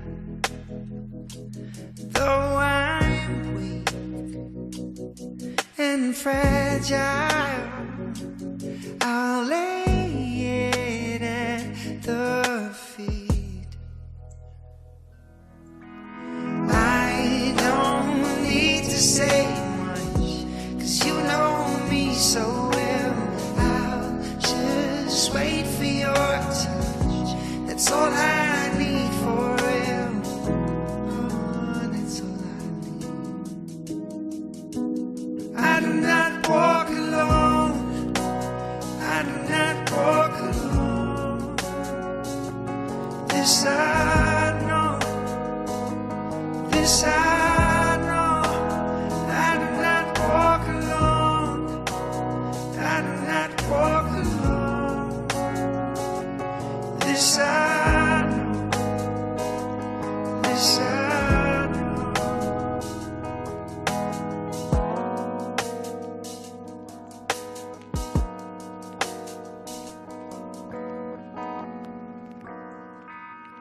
I'll be still in the quiet, in the presence of my God. Though I'm scared and weary, I won't take my eyes off the light, 'cause I do not walk alone. No, I do not walk alone. This I know. This I know. I do not walk alone. No, I do not walk alone. This I know. This I know. Oh, I don't need to say much, 'cause you know me so well. I'll just wait for your touch. It's all I need forever. We do not walk alone. We do not walk alone. This I know. This I know. We do not walk alone. No, we do not walk alone. This I know. This I know.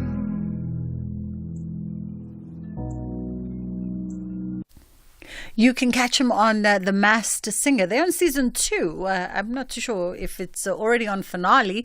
But it was airing just a couple of weeks ago. Jay Something coming through with I Do Not Walk Alone. It's just gone 10 past 2 o'clock. And of course, it is the full circle with myself, Bridget Masinga. We are catching up now with parenting coach Ayanda Tijani, who joins our conversation on the frequent occasion. And we're talking around destigmatizing parenting support networks, whether they be formal or informal. And of course, these networks do play quite the significant role, I think, at least for parents. How are you doing this afternoon, Ayanda? Are you good? I'm awesome. Thank you, Bridget, and hi to all of your listeners. Thank you for the time. Let's talk about, parenting support networks. I think for most of us, we probably understand this more if we're looking at it from a formal perspective, like a parenting support group. Yeah. We probably are familiar with it from just consuming entertainment, right? American movies, American TV shows, where there's a whole host of support groups. But if we sort of look at it in our communities, it's kind of more, well, at least from my perceptions, more informal, casual engagement. Yeah, absolutely. or someone like myself, who's a professional, or someone like yourself. Yes. It's such an interesting concept, because I think in many instances we actually forget that as humans we are just social animals, and then obviously because we tend to get into our work, the issues that we are going through, all of these problems that we're having, we tend to almost forget how important others are in just building this kind of little circle that we can have around us. And sometimes we even have the wrong ones, Bridget. So it's very, very important for parents. Actually, when I did my honors, my research was around parental stress and some of the issues that happened over COVID and how parents were dealing with stress. So it's so important to have these kind of support groups. But the question is, in terms of the environment that you then have, what kind of people are you letting into your circles? Do you guys share the same values?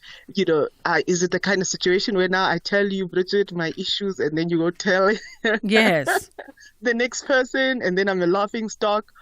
So those values, those beliefs, those attitudes are so important for us to know. Okay, in terms of Mang, where do they stand? Let me look at their character, and then you building that kind of network, because it's so important.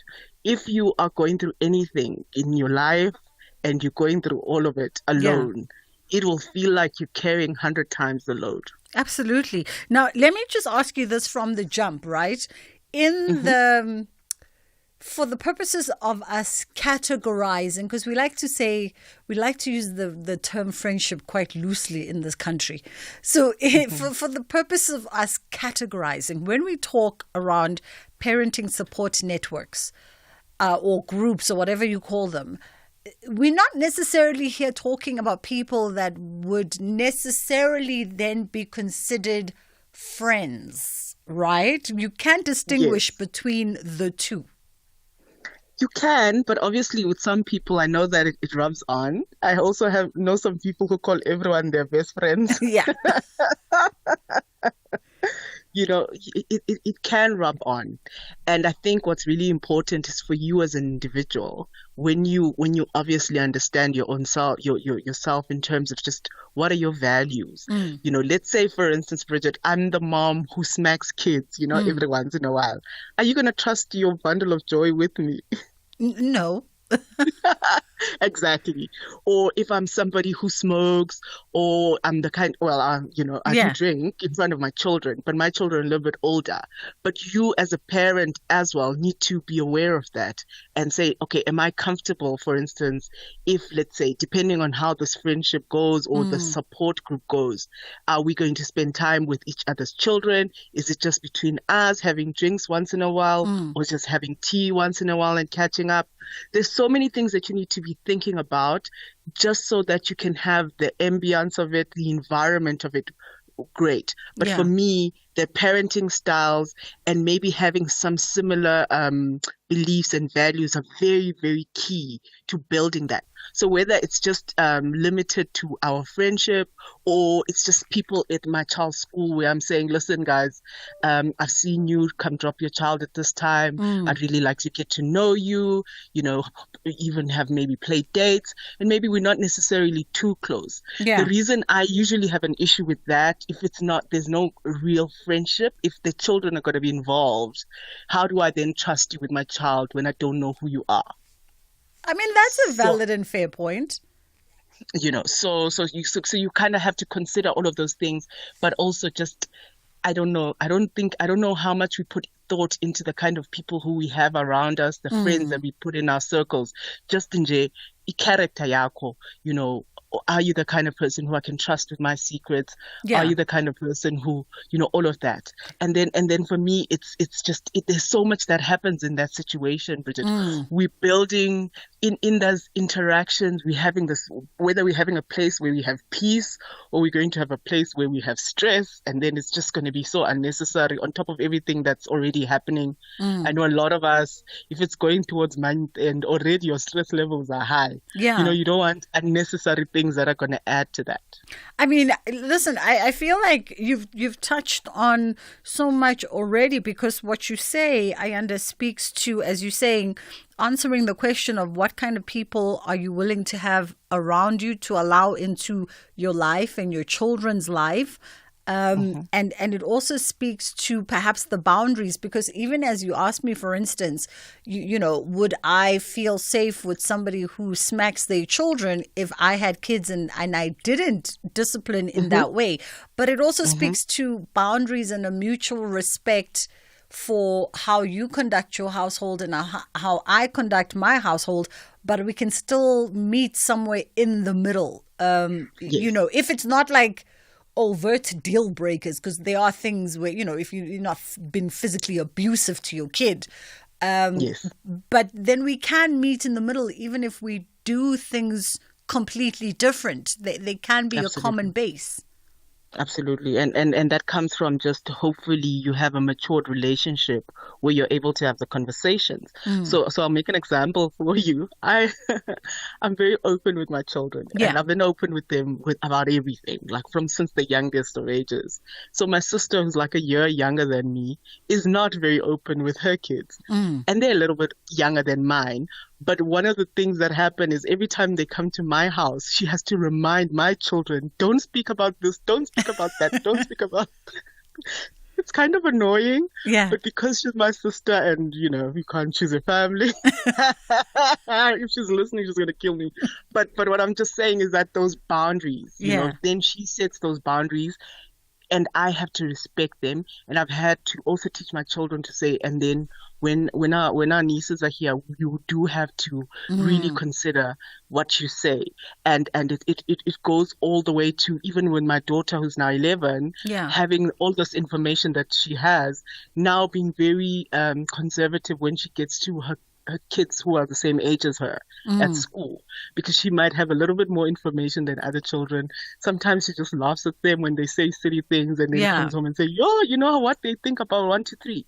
But I also don't want her to now, let's say some other poor child believes that the whatever bird brings the babies, and then my daughter's like, no, that's not how babies are made. Yeah. I don't want them to hear it from my daughter. No, I hear you. I'm just making an example of like things that you can have conversations based on knowing the person's character and say, listen, I'm not really comfortable about 1, 2, 3. So can we just take it down a notch? And when it comes to my children, and I think it's okay to respect other people's boundaries when it comes to stuff like that. Absolutely. It also speaks, right, as one sort of goes towards finding parenting support groups or networks. It also speaks to maybe recognizing the stage of life where you are at, right? Because just looking at our social circles, we don't all get to the same stages at the same time. And and now we are so diverse even in our socializing that people want different things than what you do. So if you are a parent within your circle and you might be the only parent, those that are near and dear to you might not necessarily be able to relate firsthand to your journey, and you might need to go find other people to add on that are on a similar path. Absolutely. And one way I usually say for people who are going through the parenting, because I do a lot of work with single parents as well in terms of my coaching, and just parents who are recently separated. If you look at some of the challenges that you're having, let's say, for instance, you're having behavioral issues, homework challenges with your child. If you look at a place where you can find people who have the common issues, where you can then at least start from that point in terms of trying to build a bond, then it becomes a little bit easier to just bridge that divide and start almost like stretching a hand out and say, hey, I'm also having the same problem. How are you dealing with it? Yeah. And there's no shame in this, right? I mean, we allude to stigma and destigmatizing, but there shouldn't be a shame or a guilt associated with saying, I want to build community of people who understand where I'm at.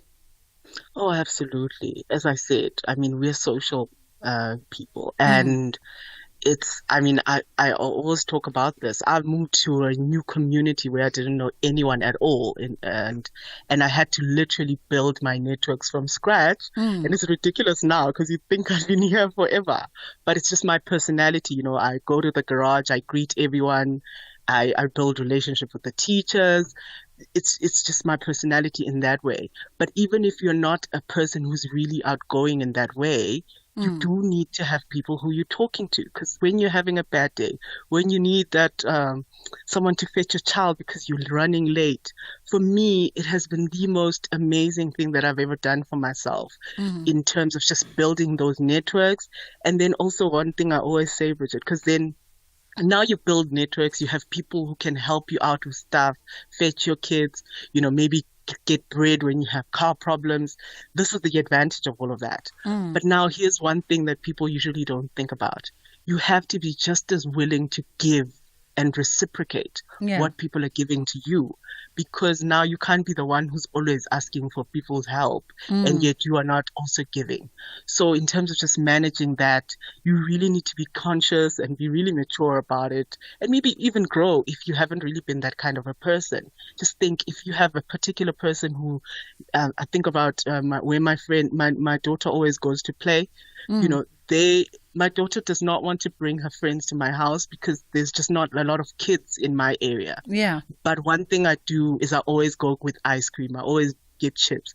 I buy them burgers, just to say, thank you, I appreciate your time. Or I take the kids and we go to the mall for like 2-3 hours just to give them a break as well.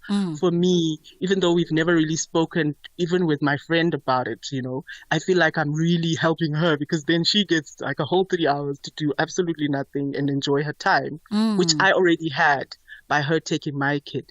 So it's really that reciprocation, that putting yourself in someone else's foot, depending on the situation.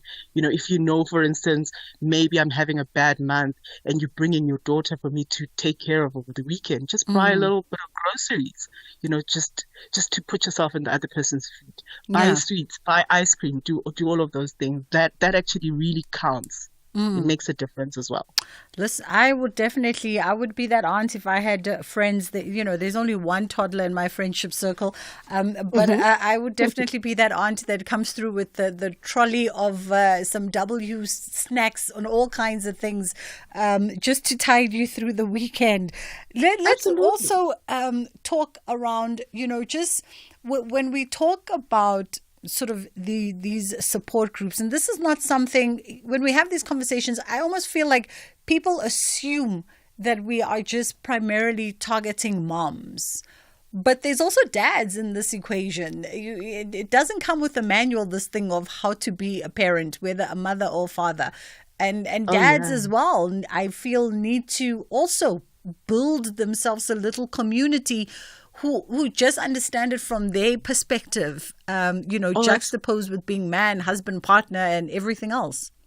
Absolutely. So I've been working with a dad's group, which is very close to my heart, called Dads in the Picture. So if you're a father, you're listening, please look them up online.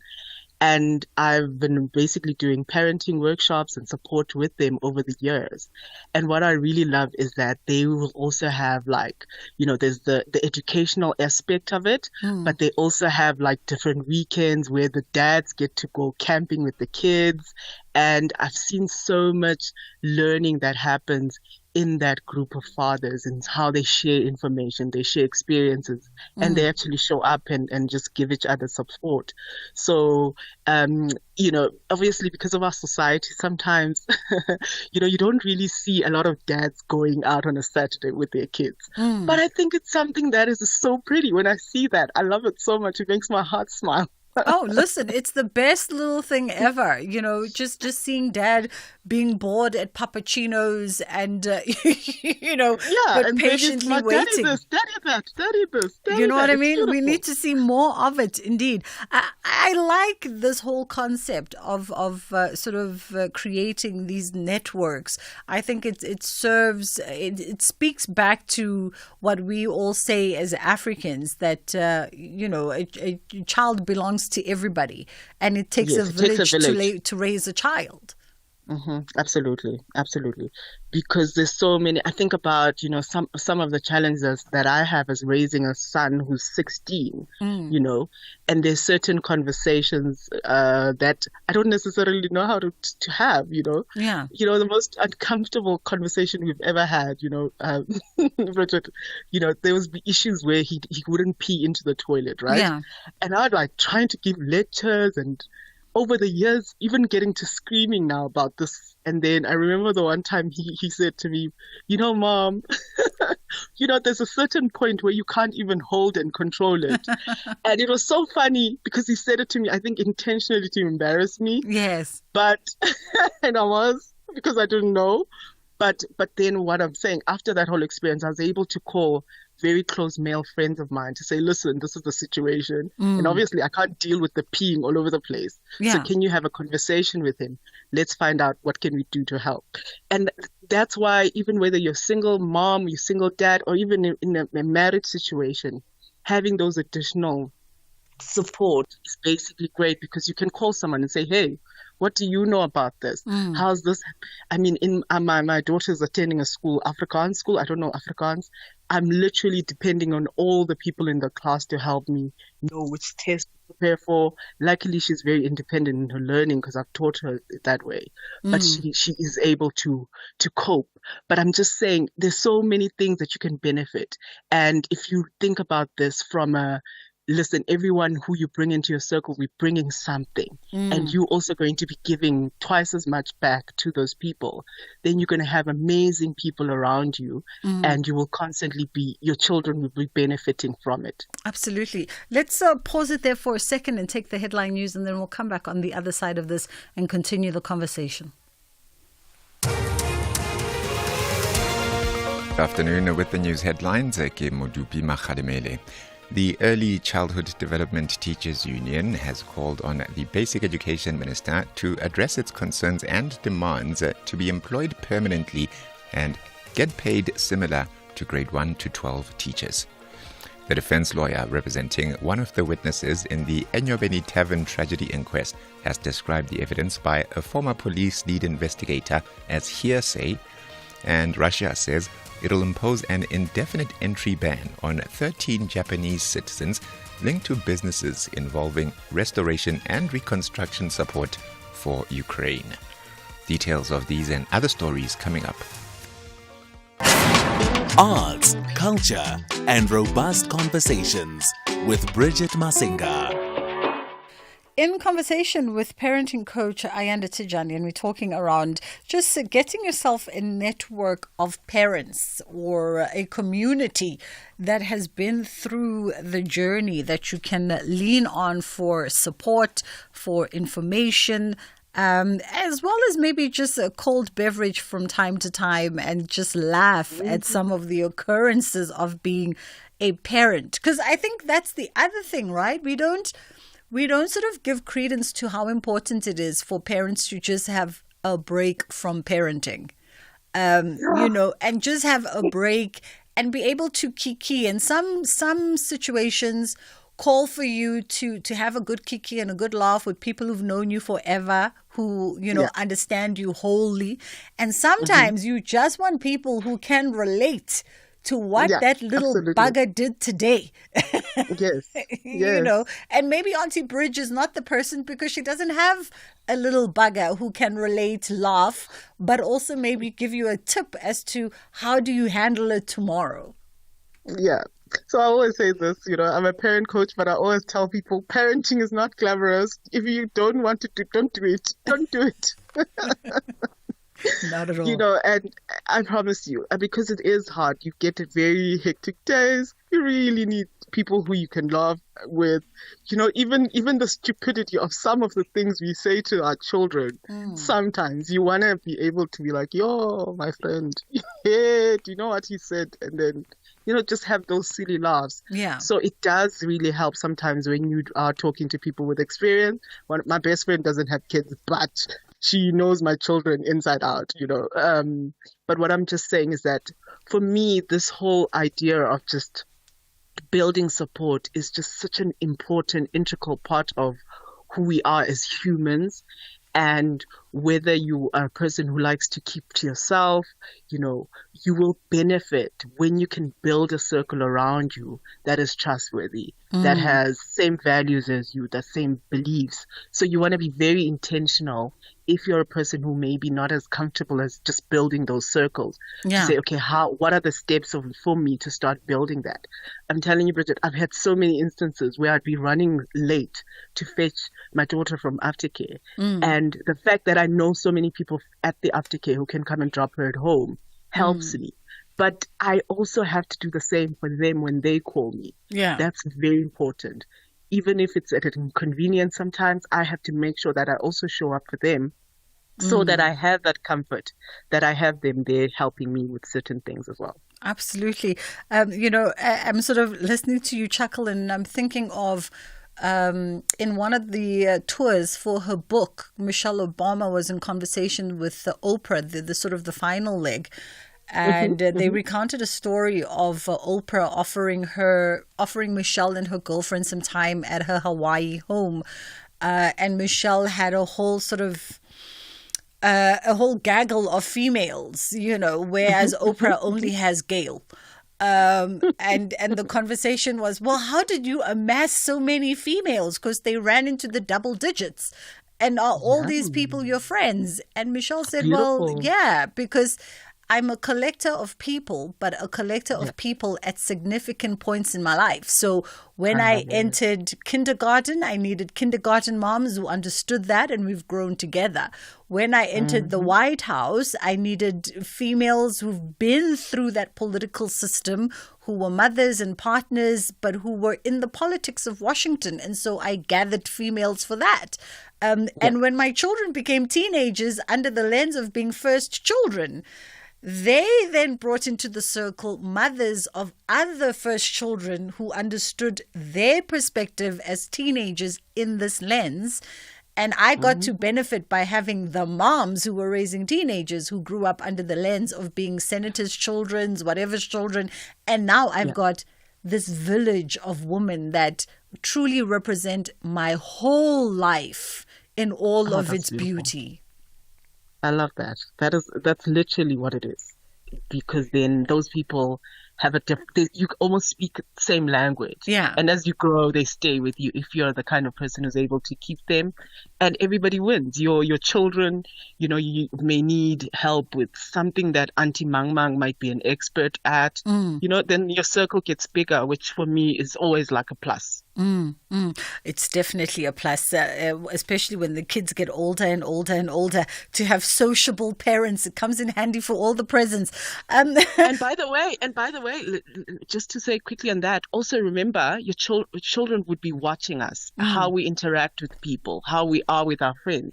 And almost unconsciously, they're learning how to be better with their own peers as well. So even if it's a little challenge to you as a parent who's not that outgoing, to say, how could I start having just a few few more friends who are trustworthy. How you choose them, how you interact with them, your children will be watching, and they'll also learn, and they'll have better friendships as well. Yeah. Just as we wrap it up, Ayanda, for the introverted parent, because some people are more an Oprah than they are a Michelle, and they're quite content with their Gail. Sure. I mean, I think that's so tough. I wouldn't imagine myself being, not having the support that I need. Because as I mentioned, I'm a single mom, in a very new community. I mean, if you count 4 years. Yeah. But the benefit, as I'm saying, in terms of just the circles I have, literally, I have friends at the mall, I have friends. So whatever the issue, whether my daughter would be there or my son, when they're not supposed to be, I know I will get a call, Yeah. So it's just a little challenge to say, at the end of the day, everything that we do as parents, our children are watching. And sometimes we really do need to challenge ourselves and say, what's the worst that could happen if I had just a little bigger circle, but intentional in terms of people who share the same values, people share the same beliefs, and even the same parenting styles as you. Then you can start having those conversations. Sometimes just stepping out of our comfort zone just a little bit really is to our advantage. Hey, I'll sleep on it. Just from the stepping out on my comfort zone, because of course I always say I don't have any kids as yet, but just to get prepared for when that comes, I'll sleep on stepping out. Listen, I always say, if you're lucky enough to be in that position, you could literally have your friends every once in a while just bring over their children, and you could just spend a couple of days with them. And just know that experience and decide if you're ready, or maybe you should postpone it longer. Because I can tell you, Bridget, watching someone's child from 8 to 5 and knowing someone is picking them up later compared to having a full-time commitment forever, it's different. Oh, Ayanda, one day I'm going to take these podcasts and I'm going to send them to your kids. Thank you so much for joining us in conversation. That was Ayanda Tejani, parenting coach.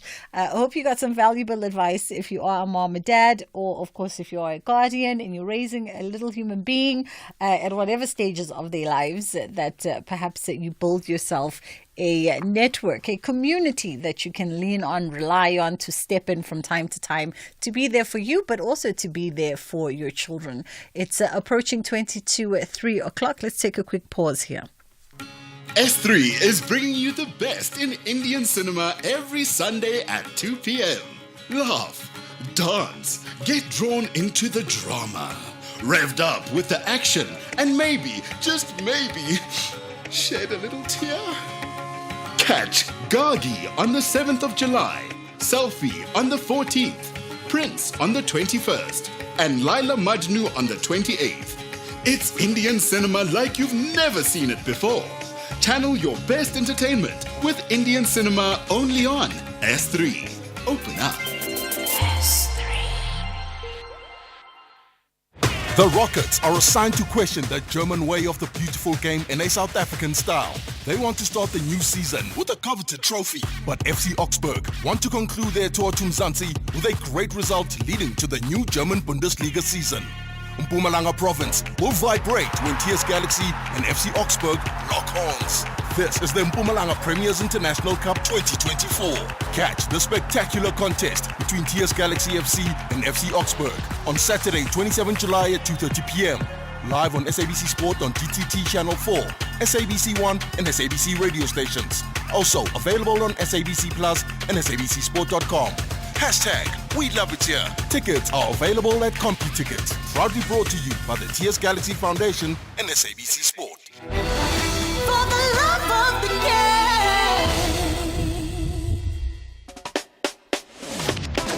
game. Bridget Masinga on SAFM. It's gone 3 o'clock on the full circle. So we're just trying to jig our clock a little bit. We're supposed to be having a conversation now that hopefully we'll have another time. But we are going to be in conversation with the Ribanes in just a matter of moments.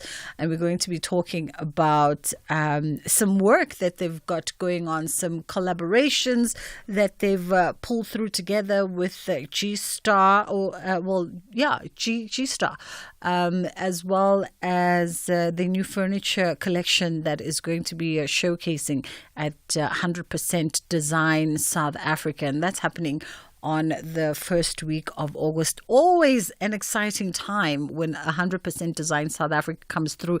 If you're into textiles, home furnishings, home decors, innovations in those spaces, and just appreciating the creativity of Africans and South Africans in particular, it's definitely the space that you want to go and check out. Dear Rabani is one of these exciting ensembles. It consists of a trio of siblings who often collaborate in different ways in different spaces, and they're all creative in their own right and do really interesting things. And I did say to you, we're going to talk to Mante Rabane earlier on, but she is held up somewhere. So we're talking to the equally talented KK Rabane, who's a multidisciplinary artist. How are you doing, KK? Dumelang Lekai. I'm great, and thank you so much for the opportunity. Always a beautiful time. Always a pleasure. Okay, let's just familiarize our listeners with Dear Rabane as a collective. Yes. And the kind of sort of creative output that you guys take out there and how you engage these creative spaces. Yes, so basically, like you said, Dear Rabane is composed of three elements, three individuals who bring different aspects and ways to tackle design in general. So we look at design in different forms. We look at it from a musical perspective, but we introduce it to an installation performance. And through that, we actually bring through the design element to customized wear that we'll be embodying ourselves in, and also using the furniture as a way of introducing the home aspect of how do we bring home installation performance to life. Mm-hmm. And I think it's about bringing a different experience and changing narratives about what design looks like when it's custom, custom made through music, through sound, and through performance.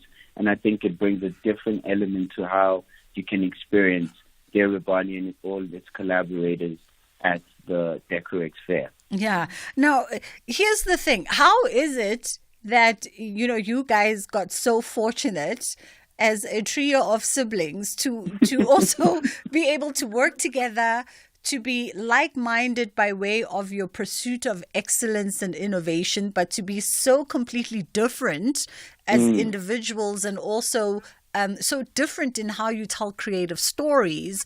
Is that just a draw of the luck? Is there something in the DNA of the parents? What happened? Yeah, I think initially they say all the great things begin at home. And I think once you actually harness your visuals on, your home experience and family, and you're understanding that, you working with family has a more legacy aspect to it. So I think working together and finding a lot of things that we love that in common, and really making sure that, everyone is well taken care of, and we're able to share our voices, and especially our name, because Dear Rabane is our name. Like any other opulent brand, Gucci, Louis Vuitton, you name them. These are, people's surnames. And we just thought, if we are going to tell our story, how would we tell it? If we are going to show what it is to be the future African opulence, how does it look like? And I think using different forms of performance art, sound, people experience things in different ways. And I think we want to approach it in all these aspects, in all these ways, so that the world can see how we can change narratives and how Africa is opulent in its finest way. There's definitely, KK, I mean, with your sort of your school of creatives, right? Your school of Africans, whether we're looking at Dear Rabani, we're looking at some past collaborators and friends of yours, Lulama Wolf, Trevor Stearman, the list goes on and on. We can even expand it to West Africa with Sarah Diouf and everything that she's doing. There's definitely a sort of a reclaiming, but more importantly, a reimagining and repositioning of what exactly it is to be African opulence. And as you say, what it is to be future African opulence, because it's not modeled on Western rules. Oh, no. I think you've said it so well. I think that's within the community. We've been seeing how Africa's been portrayed globally. And I think it was a matter of time we take stories into our own hands.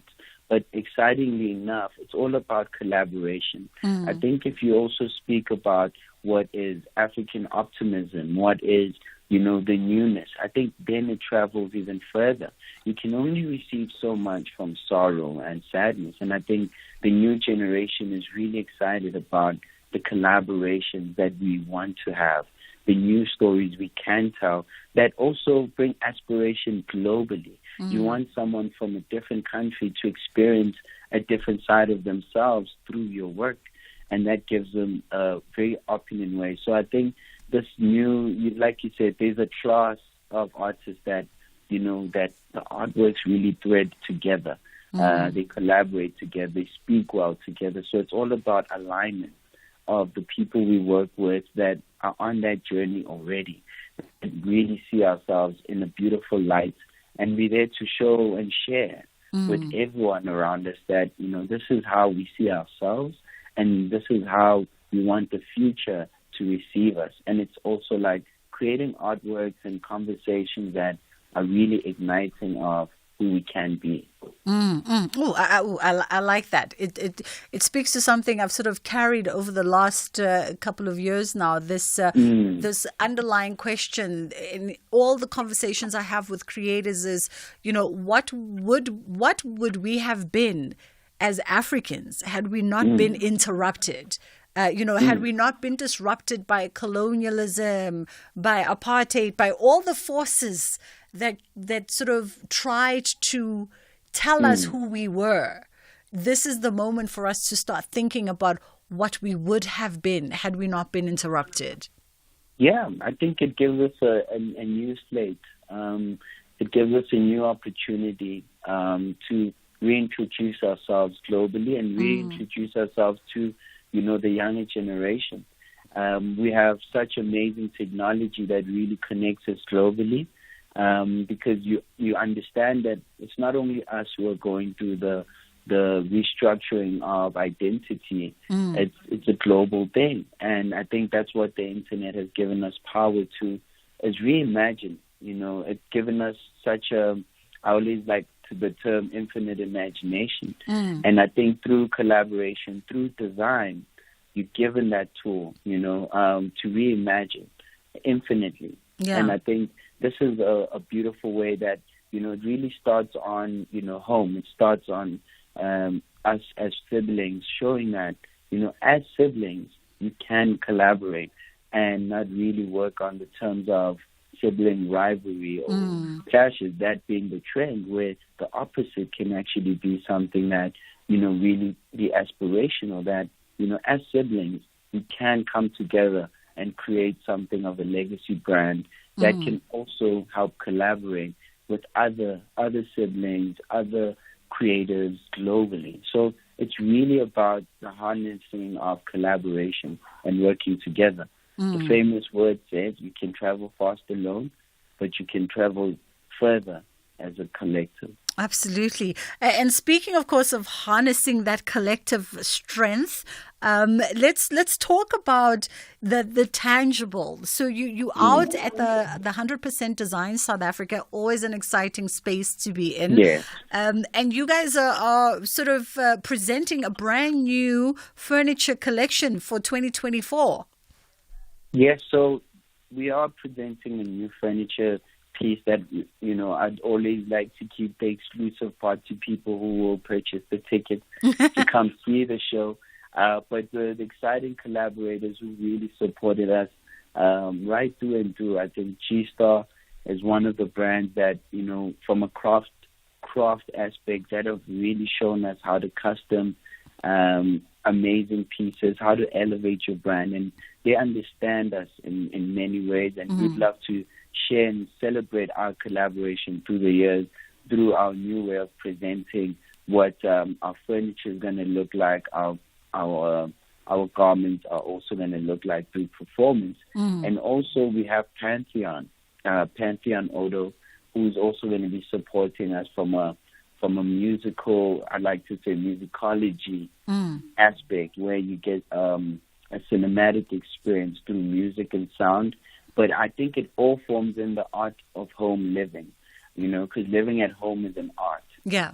The experience you want to have at home and the items you want to have at home. And I think once you understand and see the performance and you get to understand the products we're producing, then bringing them at home, you feel that you've collected a very monumental moment within the landscape of design in Africa. And are you finding in the various spaces that you play, because obviously you also play in the art space, in the various spaces, are you finding that there's a more consciousness around the art of home living, and that people are starting to be conscientized, for instance, around South African textiles and furniture designers, and the significance of the story behind the piece, from conceptualization to craftsmanship, manufacturing, before it lands up? Because, I don't know, I mean, social media has us thinking that we are all aspiring to have our homes be mini museums.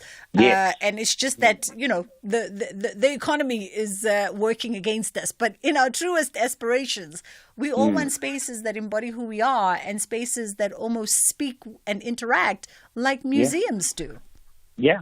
I think what you really said about it was how people want their homes to be experienced. And I think what happened, the shift began, 2020 in COVID time. People were at home a little bit more. They got to understand and have a moment to pause and think about the items in their homes, the artworks in their homes that they got to engage with every day. And I think what also we've been missing in our home aesthetics was a form of being dynamic and giving the curation to yourself. And I think that's been the important part, is thinking that I'm a curator of my home. And as a curator, I need the opportunity to be more dynamic and give different exhibitions in my space. And you need items that allow that. You need items that are easy to move around in your space to give a different feel, a different curation according to how you feel at the season. I think in summer and winter you feel in different ways, and given the opportunity to showcase that through the items you purchase and the people and stories that you have in your home, and I like to say a home gallery, you're able to showcase that with different people that come and experience your home curation. And I think these designs and how African artists have been producing for that, to give curation to you as the buyer, as the homeowner, and as the home gallery owner. Yeah, listen, I'm all about it. It's been a pleasure, as it always is when one is in conversation with such dynamic, creative minds. We look forward to, your presentation at 100% Design South African. It's happening from the 1st to the 4th of August at the Sandton Convention Center. You definitely do not want to be missing the Dear Rabane space. It's going to bring all that and then some. KK Rabane, it was a blast. Please extend my hellos to Mante, of course, and tell her that she owes me a visit. Oh, definitely. Thank you so much for the opportunity and all the ears and hearts that got to share this moment with us. and, let's take over. That's the only way. That was a KK Rabane coming through. So we have a date, all of us.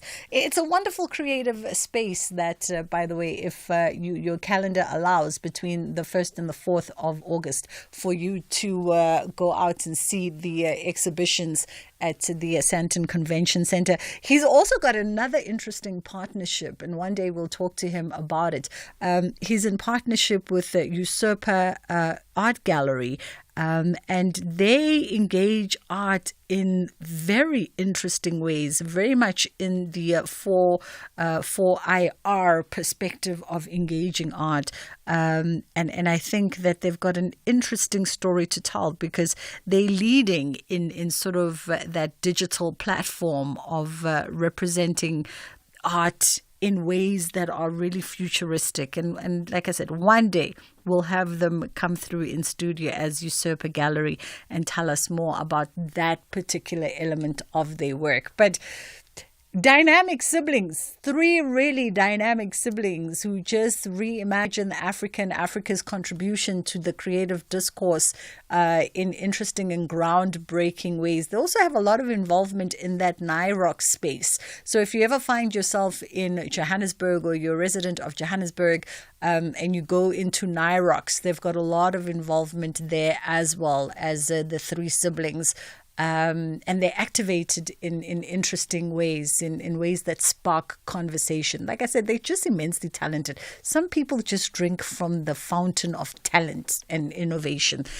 That is how we wrap things up from our end this afternoon. We thank you so much for always choosing to be in conversation with us. We don't take it for granted.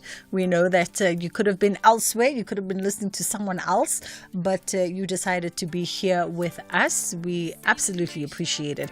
We're coming through tomorrow again, inshallah, God willing. Where it seems there are only borderlines, where others turn inside, you shall rise.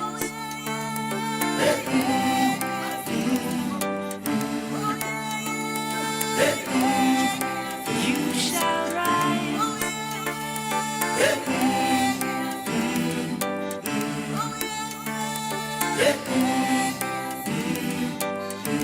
There's disaster in your past, boundaries in your path.